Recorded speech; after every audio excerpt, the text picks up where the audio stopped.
back it up, back it up. Let me take it back to the realness, feel this. Let me take it back to the realness, feel this. Let me take it back to the realness, feel this. Back it up, back it up. Let me take it back to the realness, feel this. Let me take it back to the realness, feel this. Let me take it back to the realness, feel this. Back to the back to the back to the back to the back.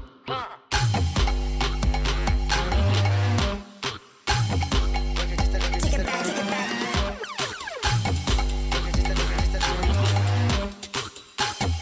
Back it up, back it up, back it up, back it up, back it up, back it up, back it up, back it up, back it up, back it up.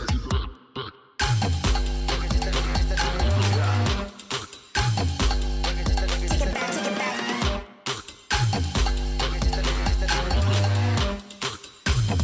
Back it up, back it up, back it up, back it up.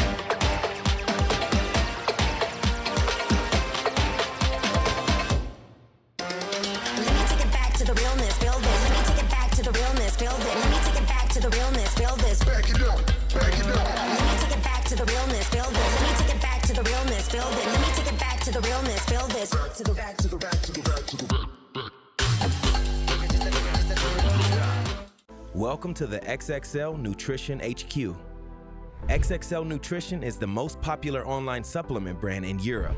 Our proteins, pre-workouts, dietary supplements, and of course our sportswear is developed with the greatest possible care. We are known for providing the highest quality products and the best service. Daily, we are working with a motivated team on new developments, promotions, and quality control to serve our customers in the best possible way. XXL Nutrition is an established name in the B2B and B2C market. Therefore, we can also be found in many gyms, supplement stores, and supermarkets. Offering the highest possible quality is the foundation of our brand. Only the best ingredients and materials are used for our products. Everyone at our company has passion for health and fitness. That's why we want to provide our customers, and of course ourselves, with the best products. We prepare all orders in our own warehouse, which has the capacity to process more than 10,000 orders daily. Thank you for supporting XXL Nutrition. We are XXL, the most popular brand in sports nutrition.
Of Voltage League. Hopefully you had a great Christmas. But now I think the best Christmas gift of all, even if it's a couple of days late. And that is a great final between Ex-Itba Academy and Wylde Academy. I have Whiskey Run right here with me to help guide you through all of the action happening in this best of 5. So what can we expect? That's right. Welcome, everyone, to the Voltage League Season 4 Grand Final between two fantastic teams, Ex-Itba Academy and Wylde. And I got to say, this Ex-Itba Academy team has been on an absolute tear right now. After winning that South Breach Tier 2 tournament there in Europe, they have made it all the way through Voltage here, and really in a convincing fashion, taking first in the Swiss stage and the group stage, making it all the way here to the grand finals. Wylde, on the other hand, struggled a little bit more getting to this point, just barely making it through the Swiss stage before really coming alive. So they may be peaking at the right time right now. Absolutely. And of course, ITB Academy also kind of have a lot to prove here. Recently have been some changes when it comes to organization, and that's why they're playing as Ex-Itba right here. So they have lot to prove. They want to end this season up in a bang to prove themselves to whoever may want to pick them up next. So there's a lot at stake here. And for Wylde Academy, of course, they want to also end this season where there was quite a bit of turbulence, finally defeating the great foe, and that being ITBA/Ex-Itba. But have to also go over where we'll be going. There is, of course, a total of 5 maps. What do you think of these choices that have been made here by the teams in terms of what maps we'll be seeing? Yeah, so taking a look at the maps in general, right? It's actually kind of surprising that we have two teams made it this far that have played so many times. When you just look at a head-to-head between them, they have played 8 different times in recent memory, 7 of those being won by the ex-ITB squad. And out of those, they've played many of the maps in the pool. Cafe, Nighthaven, Skyscraper, Border, and Bank are all maps that XITB has won against Wylde. That I think is really significant here. So if we take a look at the map bans themselves real quick, out of this best of 5, where exactly are we going? You said it. One of the ones they haven't played yet, though, Layer. That's the one that we're a little bit unknown, and right now it's showing up in the map pool for today. Now, granted, that is only map 4, so we could not even get to it. I'd love to see it. I would Lair love it as well. Nighthaven, maps that don't get played as much, but now that it has been quite a few seasons, people are getting to know them, and people are starting to get creative with how they tackled those maps. So if we stay here for map 4 or map 5, we could see some very, very exciting action there. Now, these teams have a very, very long history going against each other in head-to-heads a total of 8 times. ITBA won 7 of those. Wylde only managed to take the crown once. That was earlier this season, in the season of Voltage League. So, what do you think will be the dynamics at play here when it comes to this finale? How do you think that's going to go down? Well, like you said, in showing the map bands, and hopefully production can bring that up for us. I think that's got a lot to do with it. You said that Nighthaven being that one map, that's the one that we saw Wild win against ITB. After that, ex-ITB came back and won that map. So in the second time that they've played it, that one may be the contentious one. So I guess what I'm seeing right now is we would take a look at the operators that are banned. For sure, we're in the shield meta of Siege. Monty being banned almost, well, a little over 50% of the time. The only one I'm a little bit surprised that we're not seeing, and I think that's only because the new season is new, is Blackbeard. In the NA scene, we have seen Blackbeard rise to one of the most banned operators as well, displacing Ying and some of the others that were really like standard operators that were banned. So definitely interesting to see that how that's being changed out. So I, we'll see what it actually comes out with. Now I know over the course of the Voltage League, if you look at which maps were picked the most, we're going to see Chalet, Nighthaven, and I know you said it, Layer. It's the 4th map. Almost every team seems to hate playing this map. They're not ready for it competitively yet. They're not ready for this. Which one it's going to be. So I think for them to play Layer, boy, that would be fantastic for us and the viewers to get to see.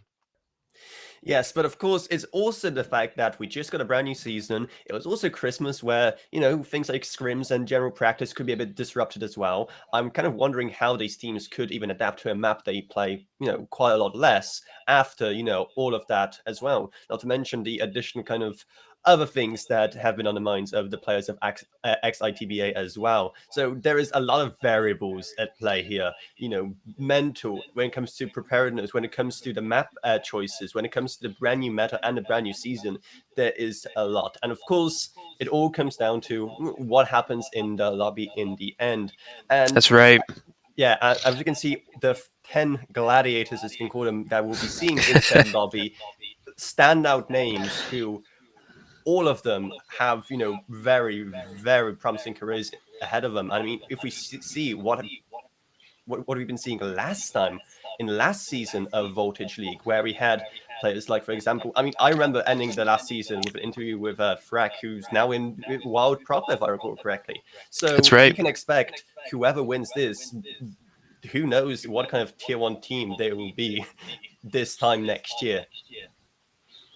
Yeah, you said it. That we know that both of these teams playing for academies of major R6 rosters in organizations, they are on their way, and this is definitely the place to prove it. The best of 5 shows the depth, the fortitude, the mental toughness required to win a best of 5 after making it through a full season during the holidays, committing the time to winning this right here. This is going to be a fantastic matchup between these two teams. Now, let's actually go into the more interesting part, who we actually think is going to win. If we have some kind of predictions, actually, first off, we have the win rates as well. As we talked about, Ex-Itba are the kind of favorites there with a better win rate, and Nighthaven has been the best win map, which we have left for, as I believe, the last one. Yep, it is. However, if we're going to get there, that's a whole different thing. When it comes to who's going to win, it is pretty one-sided. And once again, keep in mind that wonderful picture of a dog there. That's the temporary new logo of the Ex-Itba guys. So that, just a quick explanation of what's going on there with that graphic. It is pretty one-sided. How one-sided do you think it's going to be in the lobby? What kind of scorelines we can expect? And we're definitely going to let the casters get into some of that in detail as they're rolling through to show everyone this game as it plays out. But for me personally, and it looks like for most of the staff, leaning towards the Ex-Itb side. And I love the fact that this Ex-Itb roster, following in the footsteps of the Challenger League for Life team in North America, choosing the dog logo as part of their identity as they're searching for a new org to represent them. I think that's great. But for me, I'm a little worried that we may not even get a chance to see Layer. And not to discredit anything that the Wylde Academy has put together, they are a formidable team, but certainly it seems like there's a little bit of fear that we may not even get a chance to see Layer if ITB is on their game to start this thing off right away.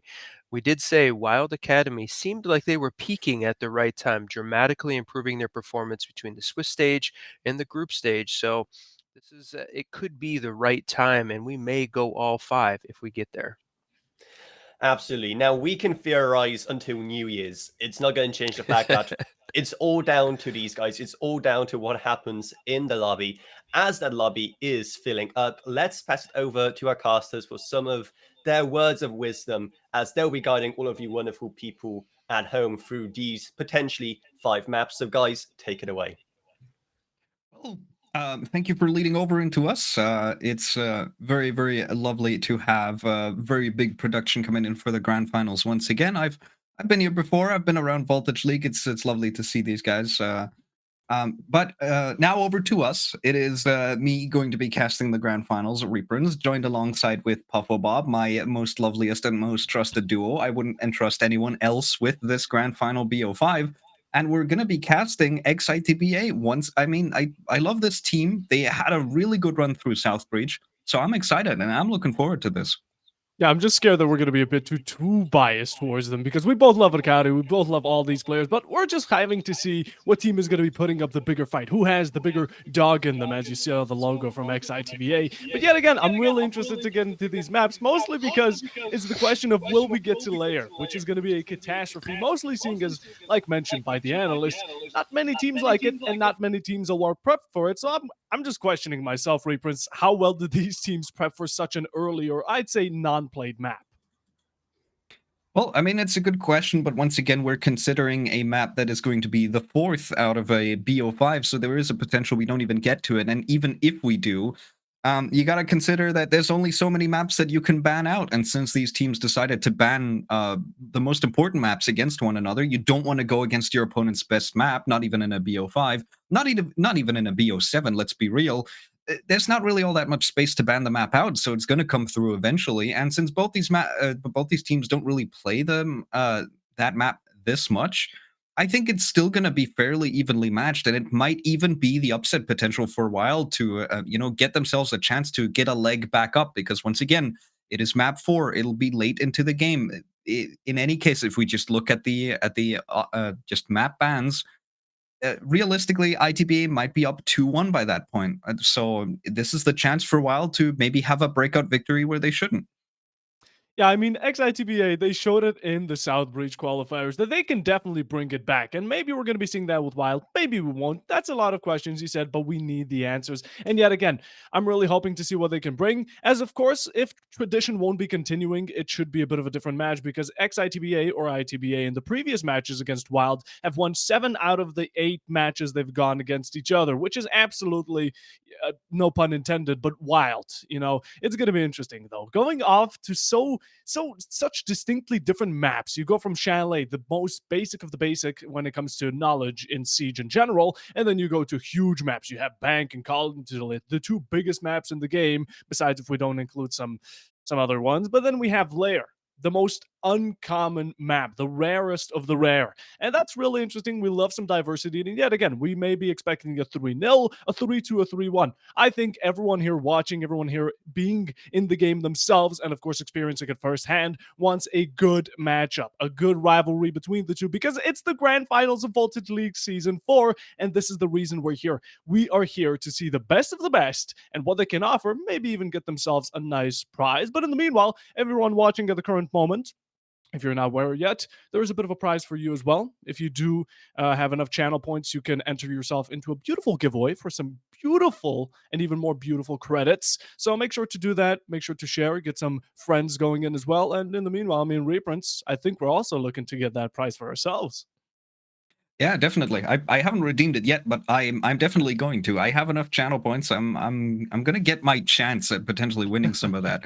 It's lovely that we're given the opportunity to do it in the finals, and I'm definitely taking advantage of it. So anybody else that might be sitting around in chat, you should definitely do the same thing. But in the meantime, I think you were right, and in terms of the points that you were making about the maps, a lot of the small ones were banned out. Really, we only have Chalet left. Chalet is the only decent sized map. Other than that, these maps are gigantic, including Lair, including Nighthaven. These maps are massive. There's going to be so much roaming potential. And that also tells me that there's going to be so much roam hunting. I mean, Demos and Dokkaebi have been part of a sort of side meta recently that has developed due to shields just being banned out so heavily. Whenever there's absolutely no chance for you to bring a shield because, well, Monty is banned, Blitz is banned, and Fuse is not viable on the specific bomb site you're currently on, you're going to be bringing Dokkaebi, you're going to be bringing Deimos, and you might even be bringing a Jackal as well. So we're back into the year 2 meta of hunting roamers as violently as possible and trying to either force them all back to site within the first 30 seconds or getting 3 kills. And all of these big maps seem to favor the defenders in that there's more ways to fall back to site and more ways to waste time trying to chase everyone around the map. So it's going to be very, very important. I think the winner of this entire matchup, barring Chalet, is just who is better at clearing roamers faster, who is better at making sure that they know where defenders are at all times. Because if you let anyone slip by, it's going to hurt you. Yeah, when a certain meta decides to go extinct, a second one tends to rise. And that's really what you talked about, especially on these big maps. And it's just really interesting because aggression tends to come into play as well. We could be seeing bans on the Vigil maybe, but possibly even sticking a bit more towards the defense meta, which is going to be that Azami, the Valkyrie, you name it. And at the same time, we are going into Chalet slowly. Reprints, as it's slowly loading in, as we're slowly getting prepped up, because this is going to be the first map of today's best of 5 series. Oh, this is going to get intense. It's only going to rise up from here. So anyone watching, it's going to get just better and better and better and better. We're hoping to see some aces, some nice clutches all around the plays, because me and Reprints, we're ready to scream it all out to the top of our lungs. We did it for South Breach. We're ready to do it yet again. And just like Ex-Itba won out South Breach, will they do it again? Will they continue this tradition religiously of being the dominant team across the competitive side of Rainbow Six Siege? Or will Wylde dethrone them and finally get themselves a bit of a shot at Voltage League? We're going to have to see. Chalet, I think when it comes to Chalet in general, we know it's a bit of a cold map outside. You go outside right now, it's cold. It's the Christmas season. It's a jolly map too, but at the same time, it's very default. So I think team strategy is going to be a bit more a bit more, I'd say, lenient rather than the strategy itself. You're going to be working off of chemistry, you're going to be working off of teamwork, and then everyone knows the strategy, so you can just hope yours works better than the enemy teams. Right, and with that, we're into the operator bans already, hopefully. The problem is, I think my side ended up freezing. I have seen the first two bans, and unsurprisingly, Brava is the one that was removed, and joining her is going to be Monty. Once again, that is fairly expected, even with the changes made to the shields. They're very aggressive, they take a whole lot of space, and that just means that leaving them open is more of a liability than anything. It's not worth it for either of these teams to leave them open. Other than that, I would like to get the game feedback, but I think I'm waiting on a confirmation from production as to what we're doing next. In the meantime, Puffo, I mean, I haven't seen it yet. Do you have any predictions for the defenders?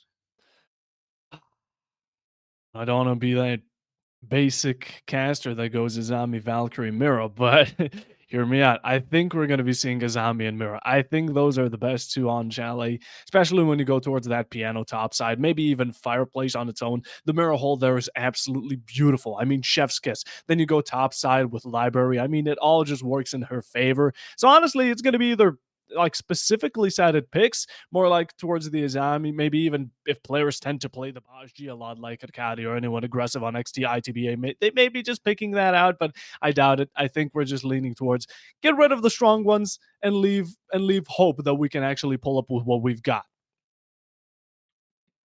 Yeah, I mean, it's also very nice of the teams to pick a thematically fitting map. I love that, around Christmas time they decide to bring the map with snow. I haven't seen any outside this year since, I think, early November. I think we had like a cold wave in early November. Since I have not seen any snow. It's not been a white Christmas this year like it is, well, I mean, most years. But at the very least in game, that's what video games are for. You're supposed to have fun, suspension of disbelief, snow on Christmas. If you can't be happy in real life on your Christmas Eve, you at least can be happy in Rainbow Six Siege. That's what they say. That's what brings happiness. Ubisoft. I mean, we have some snow. It was there for Christmas, but now it's all sad, done, and dusted. So, it's kind of getting rid of it. It's really disappointing to not see as much snow as back 5-6 years ago, and it was really prevalent. There was a lot of it as well. But what can we do? We can just hope that, Chalet brings enough snow for all of us so we can share it nicely as these players go toe to toe. And at the same time, though, reprints, I predicted my operators. You should not. You should also have a turn. Please give us your predictions. Yeah, sure, absolutely. I think I'll go along with the Azami. I think that's a good call from your side. I definitely feel like that could happen. There's a lot of mobile cover that you can put down on Chalet that really wastes a whole lot of time. Even with the changes to the Kibas being destroyable by bullets now, which I mean that's long happened, but I'm still stuck in the past. Don't worry about me. But I don't really know about the Mira. I could see it between these two teams, but at the same time, I've seen Mira quite a lot on this map, and I've seen people not be afraid to pick into it and to try and play around it. So, if anything, I could maybe see, well, probably something wall denial related. I feel like something like a Kaid could come out.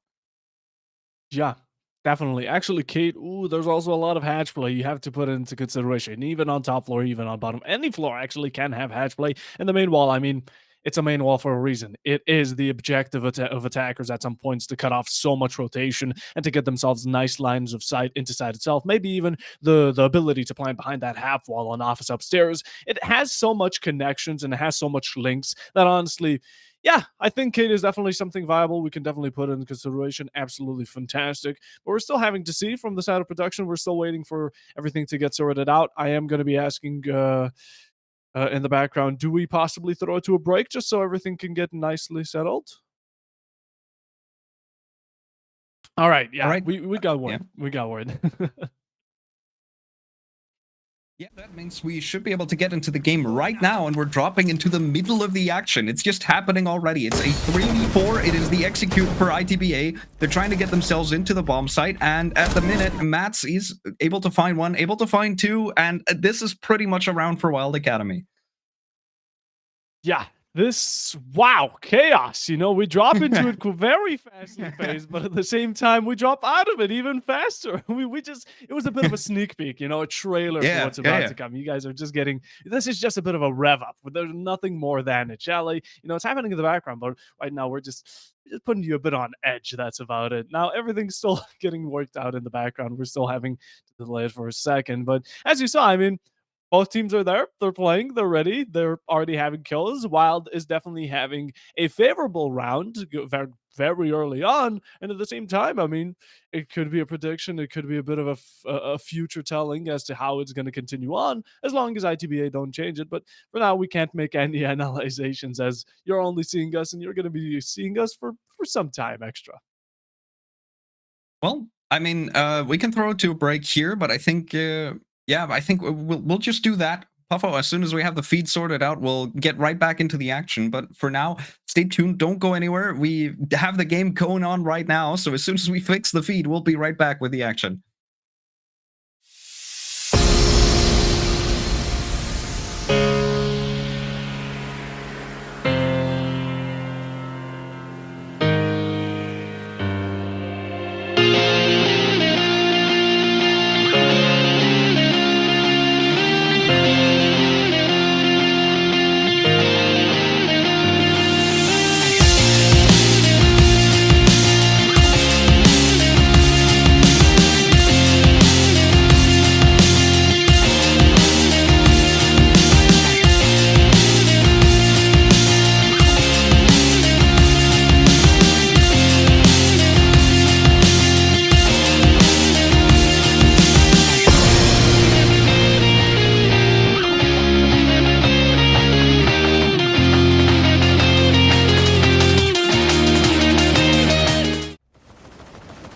All right, there we go. We are being kept on our toes, but we've got the match finally on our screens, and we're into round 2. The first one was won by Wylde Academy, and look at those bans, Puffo. We were completely wrong.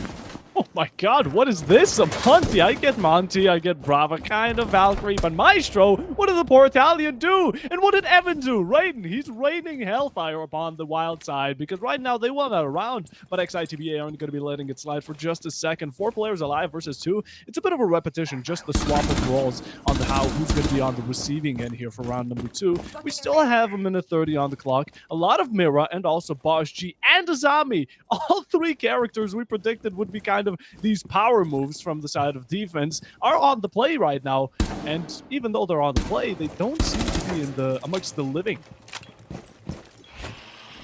Yeah, at the minute, once again, early deaths. The Deimos has been cleared out, but Ex-Itba are all over the spawn site, and this time the scoreline is reversed as Rorik very quickly also gets rid of Raiden. That's your teammate. You don't have to kill that guy. But a little over-enthusiastically clearing the site, making sure that everyone inside of the site is dead, including their own. Ex-Itba immediately storm back, and we have ourselves a 1-1. Wow. Well, a bit of a time skip we have here, but it's 1-1. You said it, and it's an equalization very early as it possibly could be. Now, we saw a very dominant start from Wylde into the first round. We saw a dominant second half from Ex-Itba. Showing really quick adaptation at the same time, we're hoping to see further, as this is what should be prominent on a map such as a Chalet. Previously mentioned, I mean, the map, yet again, it's everyone knows the strategy. It's just up to teamwork and chemistry and how fast we can adapt and follow up with the overcome part. Now, going into round 3, we do already have that kitchen side dining ready up. First floor, a lot of people favor it over the ranked traditional top and bottom, which is going to be interesting to see. Also, the Scopos. I am really hyped to see what the operator can bring, especially because, you know, you had a Scopos downstairs and upstairs. People are either going to have to hunt it down or let it be, which allows for a lot of flanks and a lot of possibilities for your team to be wiped. And with that, you can see that the Deimos is no longer being brought along. We have a switch into the Blackbeard, which, I mean, it's to be expected. We heard from the analyst segment from Whiskey, the very lovely Whiskey Run, that, you know, Blackbeard has really ticked up in ban rate. And let me tell you, not just in North America, that experience has been the same all around the globe. Because this operator is very, very intensely effective at being able to take space while not giving up any of that firepower. So Rorik is going to choose to bring it. He's going to be bringing out the Scar alongside it. And I'm interested to see how they're going to be able to use that to great effect, because now they're not bringing along a Dokkaebi, now they're not bringing along a Deimos, so they'll need alternative ways to try and clear the map. And it's not a great start, as they immediately lose their Thatcher. Swiss goes down early, and that means that opening up those walls might become a little more difficult, but thankfully all they have to deal with is Garen's Mute Jammers. Pushing up the Solarium quickly, we already have the buck on window. Window play is going to be definitely something we can expect later on, as exactly that point being furthered on. Over by library side, we do have Rorik on that Blackbeard. You mentioned him. He's strong. He's going to be picking up that shield mana from Monty and having a go at himself, because that Scar definitely can put some work in, especially when you're swinging correctly corners. But oh, when you peek your head out like that, Sneak is going to be one taking advantage of it. Nice little double, maybe even a triple, but Raiden is going to be the one to retaliate just for one, still one behind Wylde. They do have some sort of lead up, overstep into the situation. 3 players remain. Ex-Itba can definitely bring it back. They have the time to do so, but are Wylde going to be stopping them in their tracks? All right, with that, it is Beamsy down for the count. Sneak still out and about, trying to see if he can find any more impact elsewhere, as at the minute, Wylde is just comfortably holding on to top floor, and Ex-Itba is sitting outside and trying to reconsider their approach, and they do so successfully, almost vaulting into a frost mat, but Raiden is able to find that kill on the Sneak. That's an important opener to get a bit of control back into the favor of the attackers. And now they can slowly inch their way forward. They still have a minute to work with. So as long as they can get their approach onto Kitchen going through, they would have the vertical control necessary to try and hold on to it. Zodiac is gonna, he's gonna try and open up this wall. He does have access to the can openers, and now he's gonna push forward, try and clear this Mute Jammer out. Should be able to do so. No, he's just gonna push into the side. Erka finds 2 elsewhere, and this round completely turns on its head. It's only down to Evan. I don't think this is going to be a very probable situation playing off the patch. You reveal your position at the same time, and you have 3 players headhunting you down right now, still on this bottom floor. They need to protect the diffuser, protect the President situation, as right now they just need to head up or either leave Evan to head down. The Melusi player completely alone, stranded upstairs, as of course the timer is ticking slowly, and you need to reserve 7 seconds to take out the plant, and at the same time you're the only one being taken out, and that's going to be a second round going towards Ex-Itba. They have the strength to bring it back, and they did it yet again into round 3 on the attack, a 3v4 or a 3v5 they were presented with, but no, they retaliated. They brought about the answer and got the second round in a row. Now they seem like they're getting into that pump action yet again, like the adrenaline's really surging through their blood, as right now they have had some decent performances. Even though they lose out on a player or 2, that doesn't matter to them. Their mentality is there. It's at an all-time high, and they are right at your doorstep, Wylde, because there was no response the second it was down to a 3v3. Players just kept on going off of these 1v2s, 1v1s, and of course, Ex-Itba, they're great at that. Their aggression, strength, and gunplay has definitely been presenting itself through their track record in general, and hopefully, Wylde switching over to Barn Gaming, where you won your first round, is going to be enough to equalize it out for his second time. Yeah, I think Ex-Itba are playing collateral damage included. They really don't seem to care if they lose a player or 2. They're playing fast, they're playing very loose, and at the minute, I mean, aside from the first round, which we didn't get to witness a whole lot of, except for just the execute, which was kind of a funnel of a lot of the attacking members just trying to get through one doorway. Other than that, they've been playing all around the map. They've been playing everywhere. And that does include and incorporate a whole lot of risk. You can lose like 3 players early, and you can just lose the round off of it. But so long as you have enough fraggers left alive, and let's be real, on Ex-Itba, everybody so far has been finding some important kills, you can still turn any situation around. So they're willing to sacrifice 2 or maybe even 3 players just to get control of a specific part of the map, so that they can lead into just more kills later on in the round. They know what they need to take, and they're taking it very, very aggressively. Approach here. And again, Ex-Itba do like taking their free real estate as much as they can. Solarium now underway, looking to push up towards this dining kitchen fireplace side, as Snake is going to be the one having a bit of a tussle with one of the players, none other than Rorik. Now the first one under his belt. We do have yet again this disadvantageous position, and it's going to be taken back by Raiden a second after. SMG's Wylde is strong enough, but not strong enough for Evan. Oh, he comes swinging out from main bottom. That's going to be enough to clear him out and regain that leverage that they were so looking for. for Wylde yet again. We do have something going on for us, but can we keep it up? The consistency hasn't been there yet, but this is the round. This is the site you've been so good at. So let's keep it in religion. Let's keep it in tradition that you get it for a second time. Now, we do have a minute and 30 still on the clock. Ex-Itba, they don't need to rush anything. They're being calm and collected, ready to just take on the world on this top floor, not even trying to take care of roamers, but rather get their main objective. Once again, the slowdown comes through, just the pace still being dictated by Ex-Itba, though they are forced to back off after that beautiful refrag from Evan.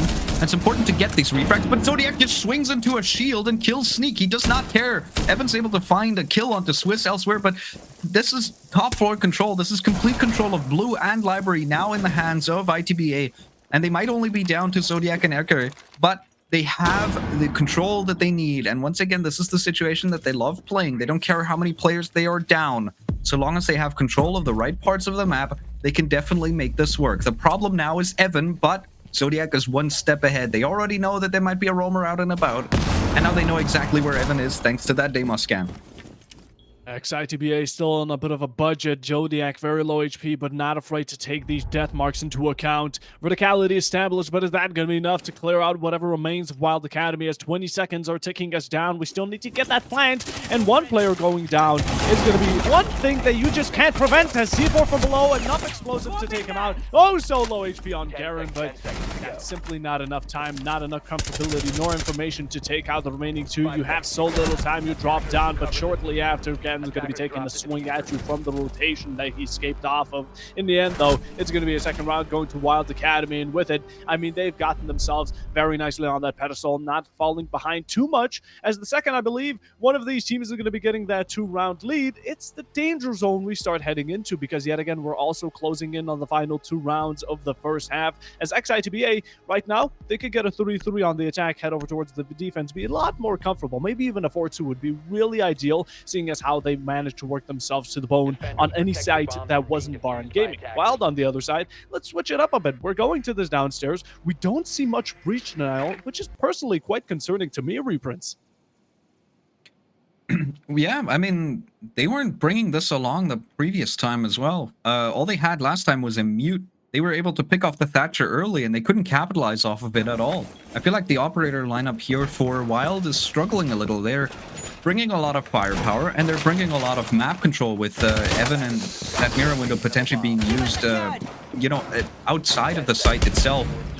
I'm mainly expecting it to come around over on dining side, but I really don't see a whole lot to deny people approaching and adding new lines of sight into the bomb site itself, and that's a little concerning. It's cost Wylde quite a bit the previous few rounds that we've spent anywhere but bar.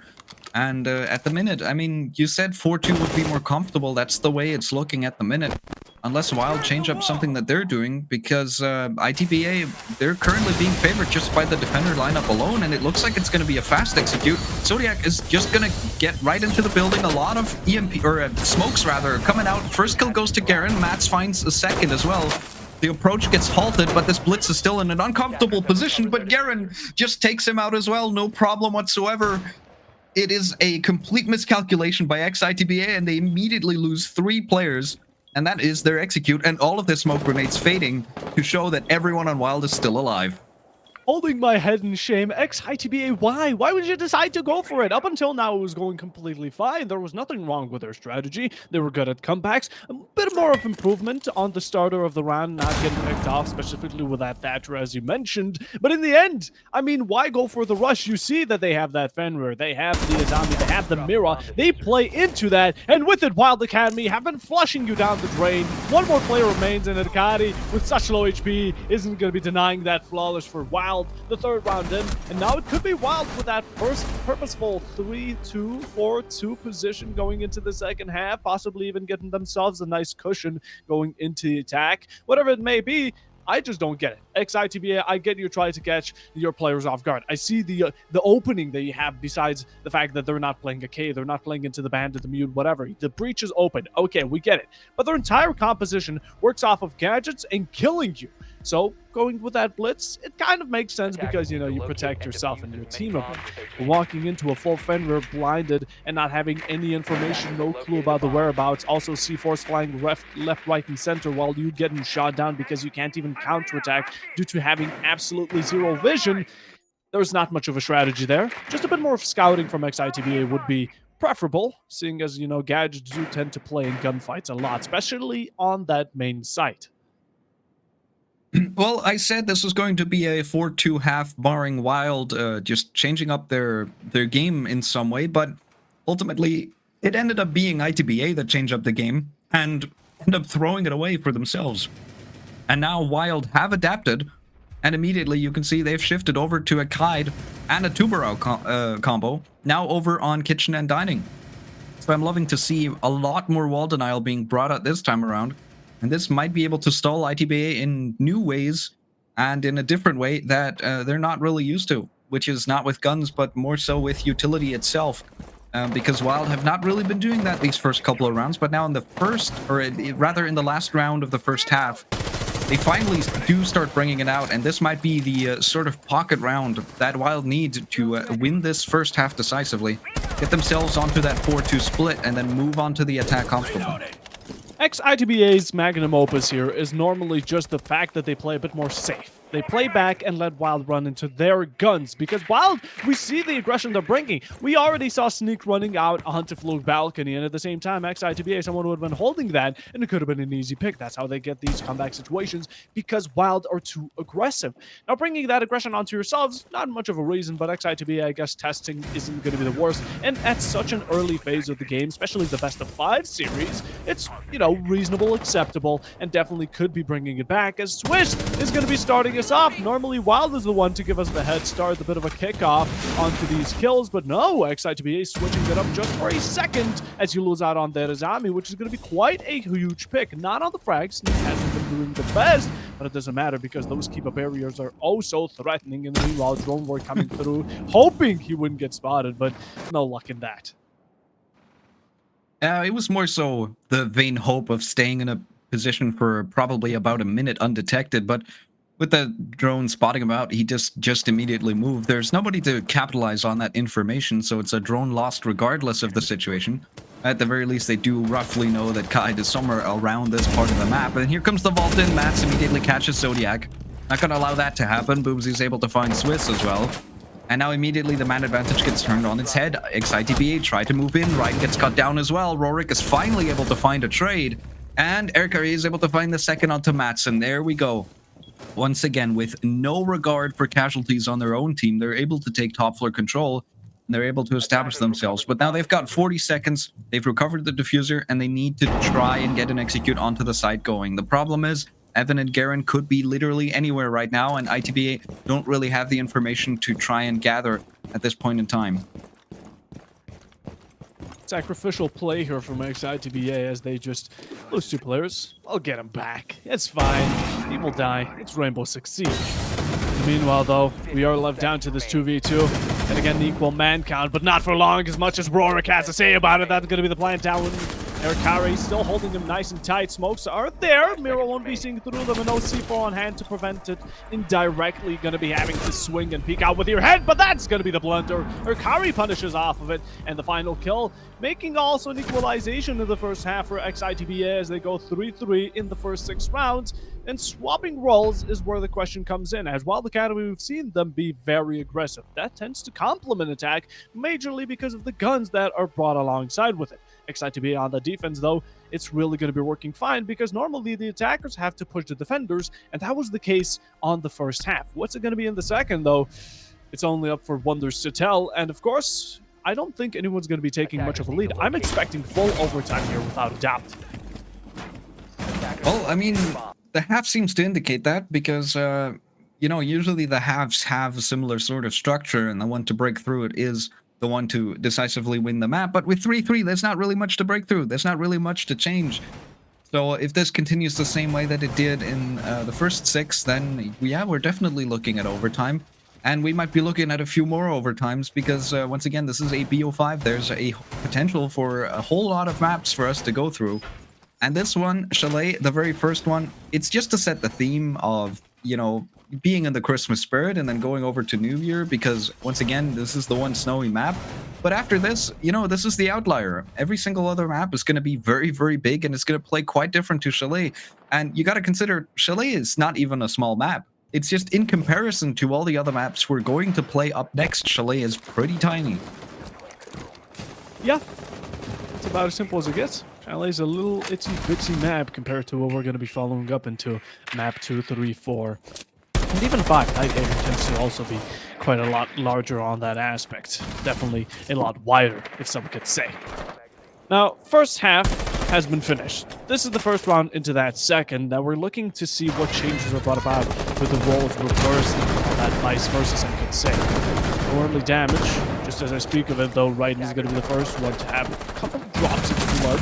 Not too much, as it's mostly delivered onto Garen right now, sticking barely by the bare skin of his teeth on this outside main side, getting completely ran out. Ex-Itba playing a lot more aggressively, going for these risky swings, but yet again, they're at the casino, it seems like, and they want to win a jackpot here. Still very early on, although haven't seen much kills as of yet. Gadgets are at an all-time high, and we also do love seeing the floors being incorporated, especially on a site such as the bar and gaming side, where you have library, you have so much Wamais upstairs, you have shields, all the sorts of things, and floors also being the direct counter to his army.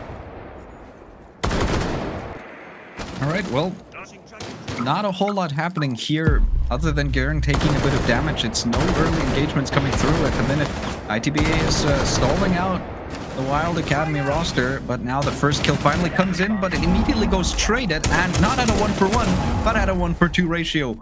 So immediately, ITBA, they're you know, proving themselves capable on the defense, just as Wylde were, in terms of being able to hold on to the man advantages and being able to hold this side specifically, because once again, Bar so far has a 100% win rate inside of this matchup. And Boomsy's going to try to change that. He's able to find Rorik at the very least. And now they should have top floor control in a 3 versus 3. But with 50 seconds, they gotta pick up the pace. They gotta move forward. And there's still plenty of places that need to be dispatched, especially Swiss and Raiden doubling up here on blue. There's a push-up coming through. Raiden, he's able to trade Swiss, and Swiss won't even die for it. He just gets injured. This might be recoverable, but the timer's ticking lower. And Wylde know that this injure has come through, but they're not able to capitalize off of it just yet. A few bullets go right over the head of Raiden. It's still in favor of ITBA. The push-in comes through, and Erkari, he tries to go for the drop shot. He stands back up and then takes the fight. Swiss finds the last one as well. And that is Ex-Itba going into the lead now on the half switch. And this could spell disaster for Wylde. Snowballing since the very start. Been loving Ex-Itba's defense right now, so switching up not only the way they play, but their strategy as well. Also going into these very unpredictable swings. Absolutely McLovin it, some would say. Round number 8 is underway slowly, as we do have, hopefully, going to be seeing a bit of retaliation from Wylde, as I yet again said. It comes down to this 5-3 situation, maybe even 6-3, 6-4, you name it. And Ex-Itba Academy will be having a chances finishing it all within regulation. We have to get to that in the first point, though. Wylde Academy, we saw that on their attack. They were a bit more slow-paced. They took their verticality, yet again, focusing on that main objective, but splitting a bit too much, I'd say. We saw them go this main side. We saw them go this top stairs, go 1v1s, you know, bullets flying left, right, and center, and they couldn't really decide to play together or go off of these 1v1, 2v1s, 2, 3v1s, whatever the case ends up being. They didn't play together as much as expected. Yes, we had this, 2-2-1-3-2 composition going throughout the entire map, but in the end, for it being so spread about, it was a bit too slow. We need to kick things off just a bit better. We need to have a bit of a speed up here and dial it up, because right now, if we don't, Ex-Itba are just going to simply run you over and be in front of you for the entirety of today's race. Now, we do have still on this top floor, not many teams actually prefer the top or bottom floor, but we've seen it quite a couple of times, surprisingly. So I'm hoping to see it more, as in the meanwhile, Wylde, you know, we've seen a mistake when Ex-Itba went for that rush with the shields. Now, we see 2 shields on Wylde, and I'm hoping it's not going to be as much of a failure as it was on that bottom side. All right, in this matchup, it doesn't really seem to be about maintaining advantages or about playing flawlessly. It's more so about getting yourself into the right position at any cost and hitting the important shots. And at the minute, I think both teams have shown that they're very, very capable of hitting the important shots. and the games are just kind of getting decided by that. I don't want to call it hero plays because it's still necessarily multiple different players that have to hit those shots, and it's a team effort to try and get them into these positions, so it's far from a hero play. But whenever you're up and you're in that spot, you are the one that needs to hit that shot, and there's nothing else to do here. And Ryden immediately hits a beautiful shot as Zodiac takes down Fimsy, but Rorik is able to find Evan as well, and now a flurry of kills goes around the other way. It's 3 kills for one team, 3 kills for the other. Look at that. It doesn't matter how messy it is. Mats and Garen find themselves in a 2v2 regardless, and they've got 1:30 to try and approach onto the bomb site. The problem is Garen gets dropped. Erkare is able to find him. Erkare now onto double digits, and it's only down to Mats, who's already planting inside of the site. This was just a really quick execute. After a slow start to the round, Swiss is able to find him, though. He's able to get the plant. There's no way he can hold this post plant. And my goodness, these rounds are giving me conniptions. Both of us casters right now discombobulated. That was chaos amongst us all. We had 3 kills to one side, 3 to the other, 2v1, 2v2, you name it. I said that there was going to be chaos, and well, with a rush, there always tends to be some, but up until now, no rush has been favored, and Ex-Itba finally taking up that two-score, 2-round lead, and now in a 2-round deficit, Wylde have to either climb up the ladder faster than Ex-Itba can step up their steps, or it's going to be surely match point, and you know how much burden on one's shoulders that tends to be, you know, having to go up against that match point, and into consideration that you have to win rounds in a row to make up for it, or a specific round. It's just too much to think of. It's too much risk, maybe even gets you a bit stressed out at times, because say, all the Wylde, Ex-Itba, both of these teams, they are well known in that aspect. They're well, you know, they're well reformed in it. They're good, you know, they're competitive, so hopefully that's not going to be bothering them too much. But Wylde, yet again, now we need a bit more of a background. Now we need a bit more of that comeback situation to actually start throwing itself in, because the impact of these rushes has been quite large on these teams. If Ex-Itba play the routes on that downstairs when they were on the attack, right now it would have been 6-2. If Wylde right now played by the book, could have been a 4-4. The point I'm trying to make here is that these risks, they have rewards, yes, but at the same time, you have to think of the if situations. If we do this, is it really worth it if we end up losing? Because yet again, each round counts, especially once you've already been done with that structuring of the first half. The first half really just gets you built up into the second and into that score within regulation. And that's what we're looking at right now, the blueprint. A 5-3, dangerous. Wylde, underhanded. And Ex-Itba just looking to finish it off as soon as they can. I mean, once again, we're just moving our way into the round a bit more slowly. Ever since the half switch has come through, there hasn't been these aggressive swings outside of the building. We're waiting for the contact to happen inside, and look at that, Ryden. It's the anchor player that finds Dokkaebi. The Roam Hunter gets killed from the bomb site itself. I don't even know how that's allowed to happen in any sort of configuration. Wylde, how do you lose your player to an echo when you're trying to roam clear? There we go. Evan, he's able to double up, able to find Rorik. Now they've cleared the roamer that they wanted to, but they lose a player to a completely different just spot elsewhere. That's not really how I would expect that to go. But anyhow, we're into a 4v4. Swiss is trying to hold on to the position that he's holding here over on Slab. And there's some Kiba barriers to try and support him as well, but the wall is going to give way in just a second, and that is going to open up office to try and take for Wylde Acad. The problem is they will have to deal with Erkare, and at the minute, he's been hitting his shots. Definitely has been the star player, but oh, Swiss, he brings out not only a shot, but completely takes out the star and sneaks eyes.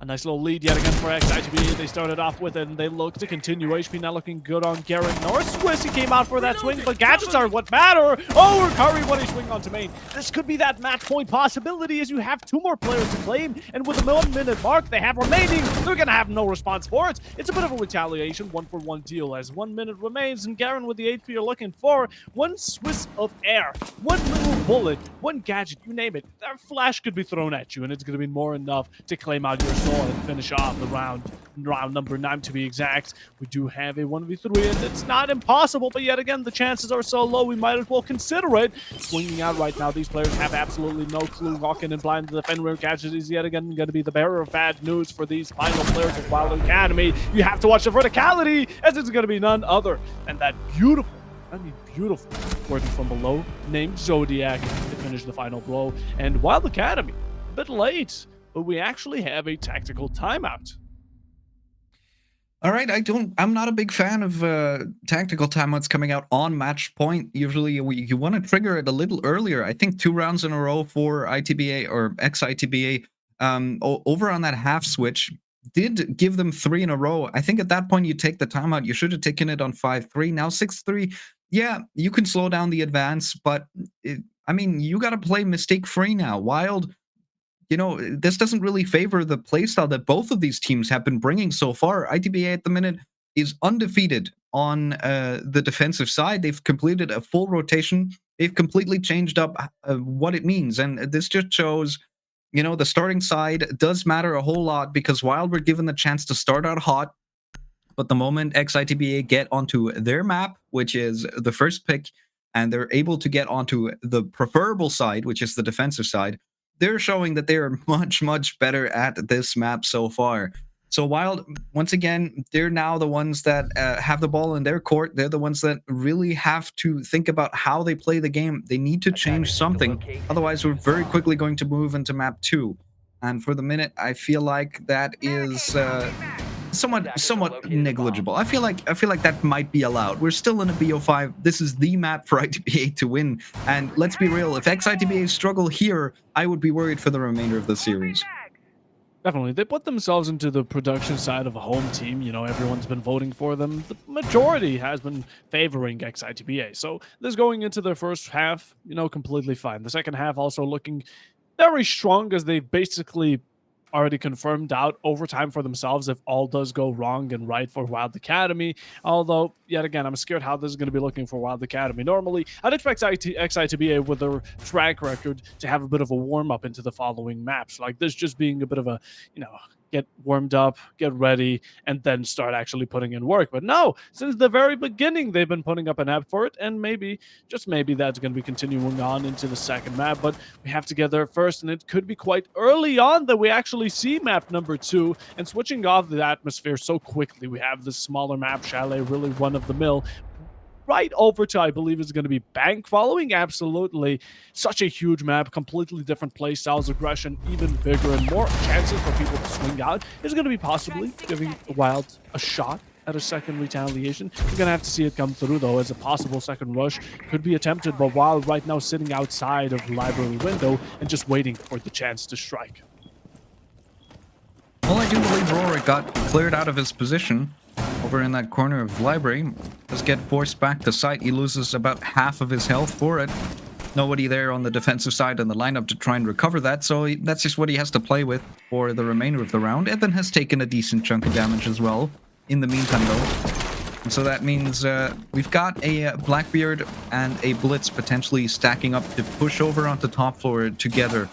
This is the breakout chance for Wylde to do something. The problem is this is on the strongest bomb site that we've seen out of both of these teams so far, so ITBA are sitting in a prime position to try and close out this map. And it really is going to take a miracle for Wylde to try and make this work. For the minute, they're playing passively. They've just got about half the round to go, and Erkare is going to find the first onto Evan, find what's left of that gridlock. That's not a good start for Wylde Acad, but we've already seen these matches turn around on a dime, so it might not mean anything just yet, as the Warden gets caught in a smoke, but he has to move, and so he can't look through it. Swiss is able to find the first on the Bimsy. The shield gets dropped from the Blackbeard, able to find one, not quite able to find the second, and there's a lot of kills going out in favor of ex-ITBA in the meantime. Sneak is able to find 2, though, and that makes it a 3v2. Erkari on the fadeaway. Garen goes down. It's only down to the Blackbeard. It'll have to be an ace clutch for Sneak, otherwise we're going straight to map 2. What a dark tone for Wylde here. Yet again, a similar position with 1 player remaining to face off against 3 as you have that Blackbeard. The Scar may not be the best of guns, but the time is where the problem tends to come in here. 30 seconds remaining. You drop down right into the hands of Arakari. Just like that drop shot from the main stairs. He's going to be finishing it off in a good first half. or should I say first of the 5 right now, going in towards the favor of none other than Ex-Itba. 7-3 fashion, absolutely dominant from the very beginning, also having a bit of trouble in the first half, having to step up their game and at the same time have to adapt. They did it a lot faster than Wylde, and that showed it all the way through as they win it out. 7-3, really strong, well played from both teams, but yet again, we have a possibility of 4 more maps to continue along. Maybe 2 more needed for the side of Ex-Itba, but we're going to have to get to that in the first place. In the meanwhile, though, we're going to be allowing good old analysts and the hosts, whoever it may be, to take over and tell you what went wrong, what went right, and of course, to continue this into the second map.